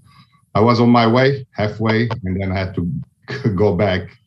I received a phone call and I had to go back. I attended the Gardena Beautification Day, the cleanup day. Thank you, everybody who attended. You know, it was a great teamwork from the bottom to the top. We all worked, you know, and we all did, you know, what we have to do. Thank you for everybody who put it together. And I attended the South Bay SCOG meeting. I covered for Mayor Pro Tem Tanaka while he was out. I was the alternate. And it was a very successful meeting at the South Bay City's Council of Government. And I will give the report to Mr. Mayor Pro Tem later on, sometime tomorrow or the day after. And Mr. Mayor Pro Tem Tanaka, that ends my report. Thank you. We'll move on to Councilmember Henderson. All right. I want to thank all the employees or actually congratulate all the employees for their recognition. I hate that I missed that event, but as an employee myself, I had to kind of get to work. I couldn't wear a luau and a nice shirt. But I definitely want to say congratulations to all the employees that were recognized. I had my LA BizFed meeting. We had that Gardena beautification event. That was a great event for us to kind of get out as a group. Separately, of course, Madam City Attorney, so there was no Brown Act violations. So actually kind of see the city and everything and look at some of the things that can be improved, some of the things that we have improved as we move forward to modernize our city. I attended my BizFed responsible governance meeting. The business community is now looking to really partner with the public sector in regards to providing community broadband. So that conversation is going to be continuing. I did have my South Bay Fiber Network meeting. City of Gardena did highlight what we've done with our fiber and what we hope to do moving forward.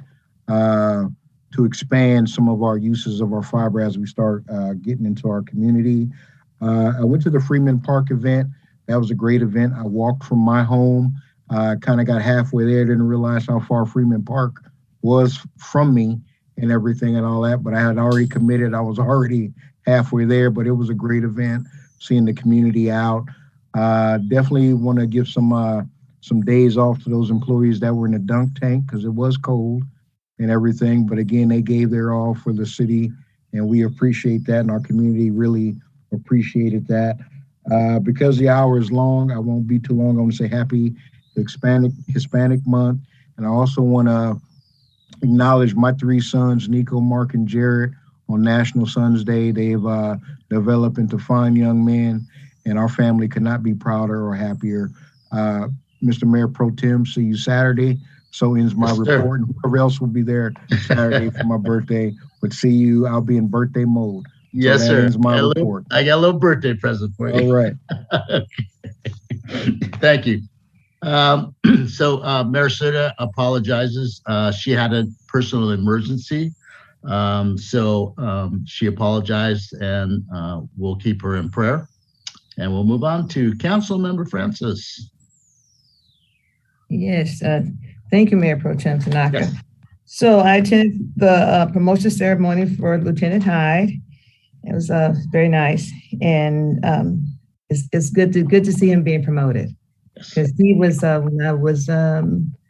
he was one of our district officers for the Highland Park Homeowners Association way back in the day. So it's great. I also intended Keep Gradina Beautiful Community Cleanup Day, and I also like to thank all our sponsors and volunteers and staff. And I want to give a special shout out to Gardena Valley Baptist Church. I think they brought about 40 members. And one of the things I liked about what the pastor told them before they took off to their assignments, he said, serve with joy, serve with passion, and serve on purpose, and serve with mission. And I thought that was a good marching orders for that day. And also attended the District 2 Fall Fun event. It was a great event. Everybody had a great time. And again, to the officer that was dunked by this little guy, she threw the ball and he dunked her. And later on, I saw her back in uniform playing soccer. We have an amazing, and to our recreation park staff, they did a wonderful event, and it was a great day. Yes. So thank you, and also happy Hispanic American Month.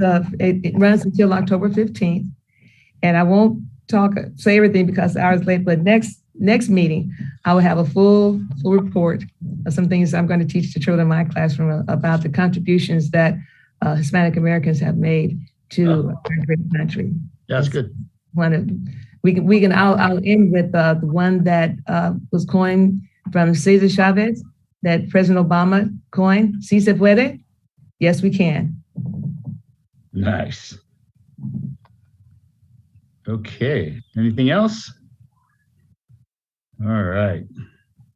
Well, the hour is running late, so I have a little thing I have to read here. Okay, so there are no more announcements. We hope we see everybody Saturday at the Wine and Cigar Festival. Just come out and have a great time with us. So tonight, we're going to close with remembrances. We have Lem Elvin McGee, longtime Gardena resident of 53 years, and Van D. McGee, a longtime resident of 25 years of Gardena. And lastly, we have Jesus de Castro Sr., 85 years, and beloved father of June de Castro of our Public Works Department. Our prayers go out to you. So we're going to adjourn tonight's council meeting. So we'll adjourn to the closed session portion of the meeting at 7 p.m., followed by the regular city council meeting at 7:30 p.m. on Tuesday, 12 October 2021. Everybody be safe. Have a great week. Good night. Good night, everybody. Good night, everyone. Good night, everybody. Good night. Sleep fast. Hope to see everyone on Saturday. Yeah. Oh, yeah. The city attorney might be there. See you guys. Good night. Night.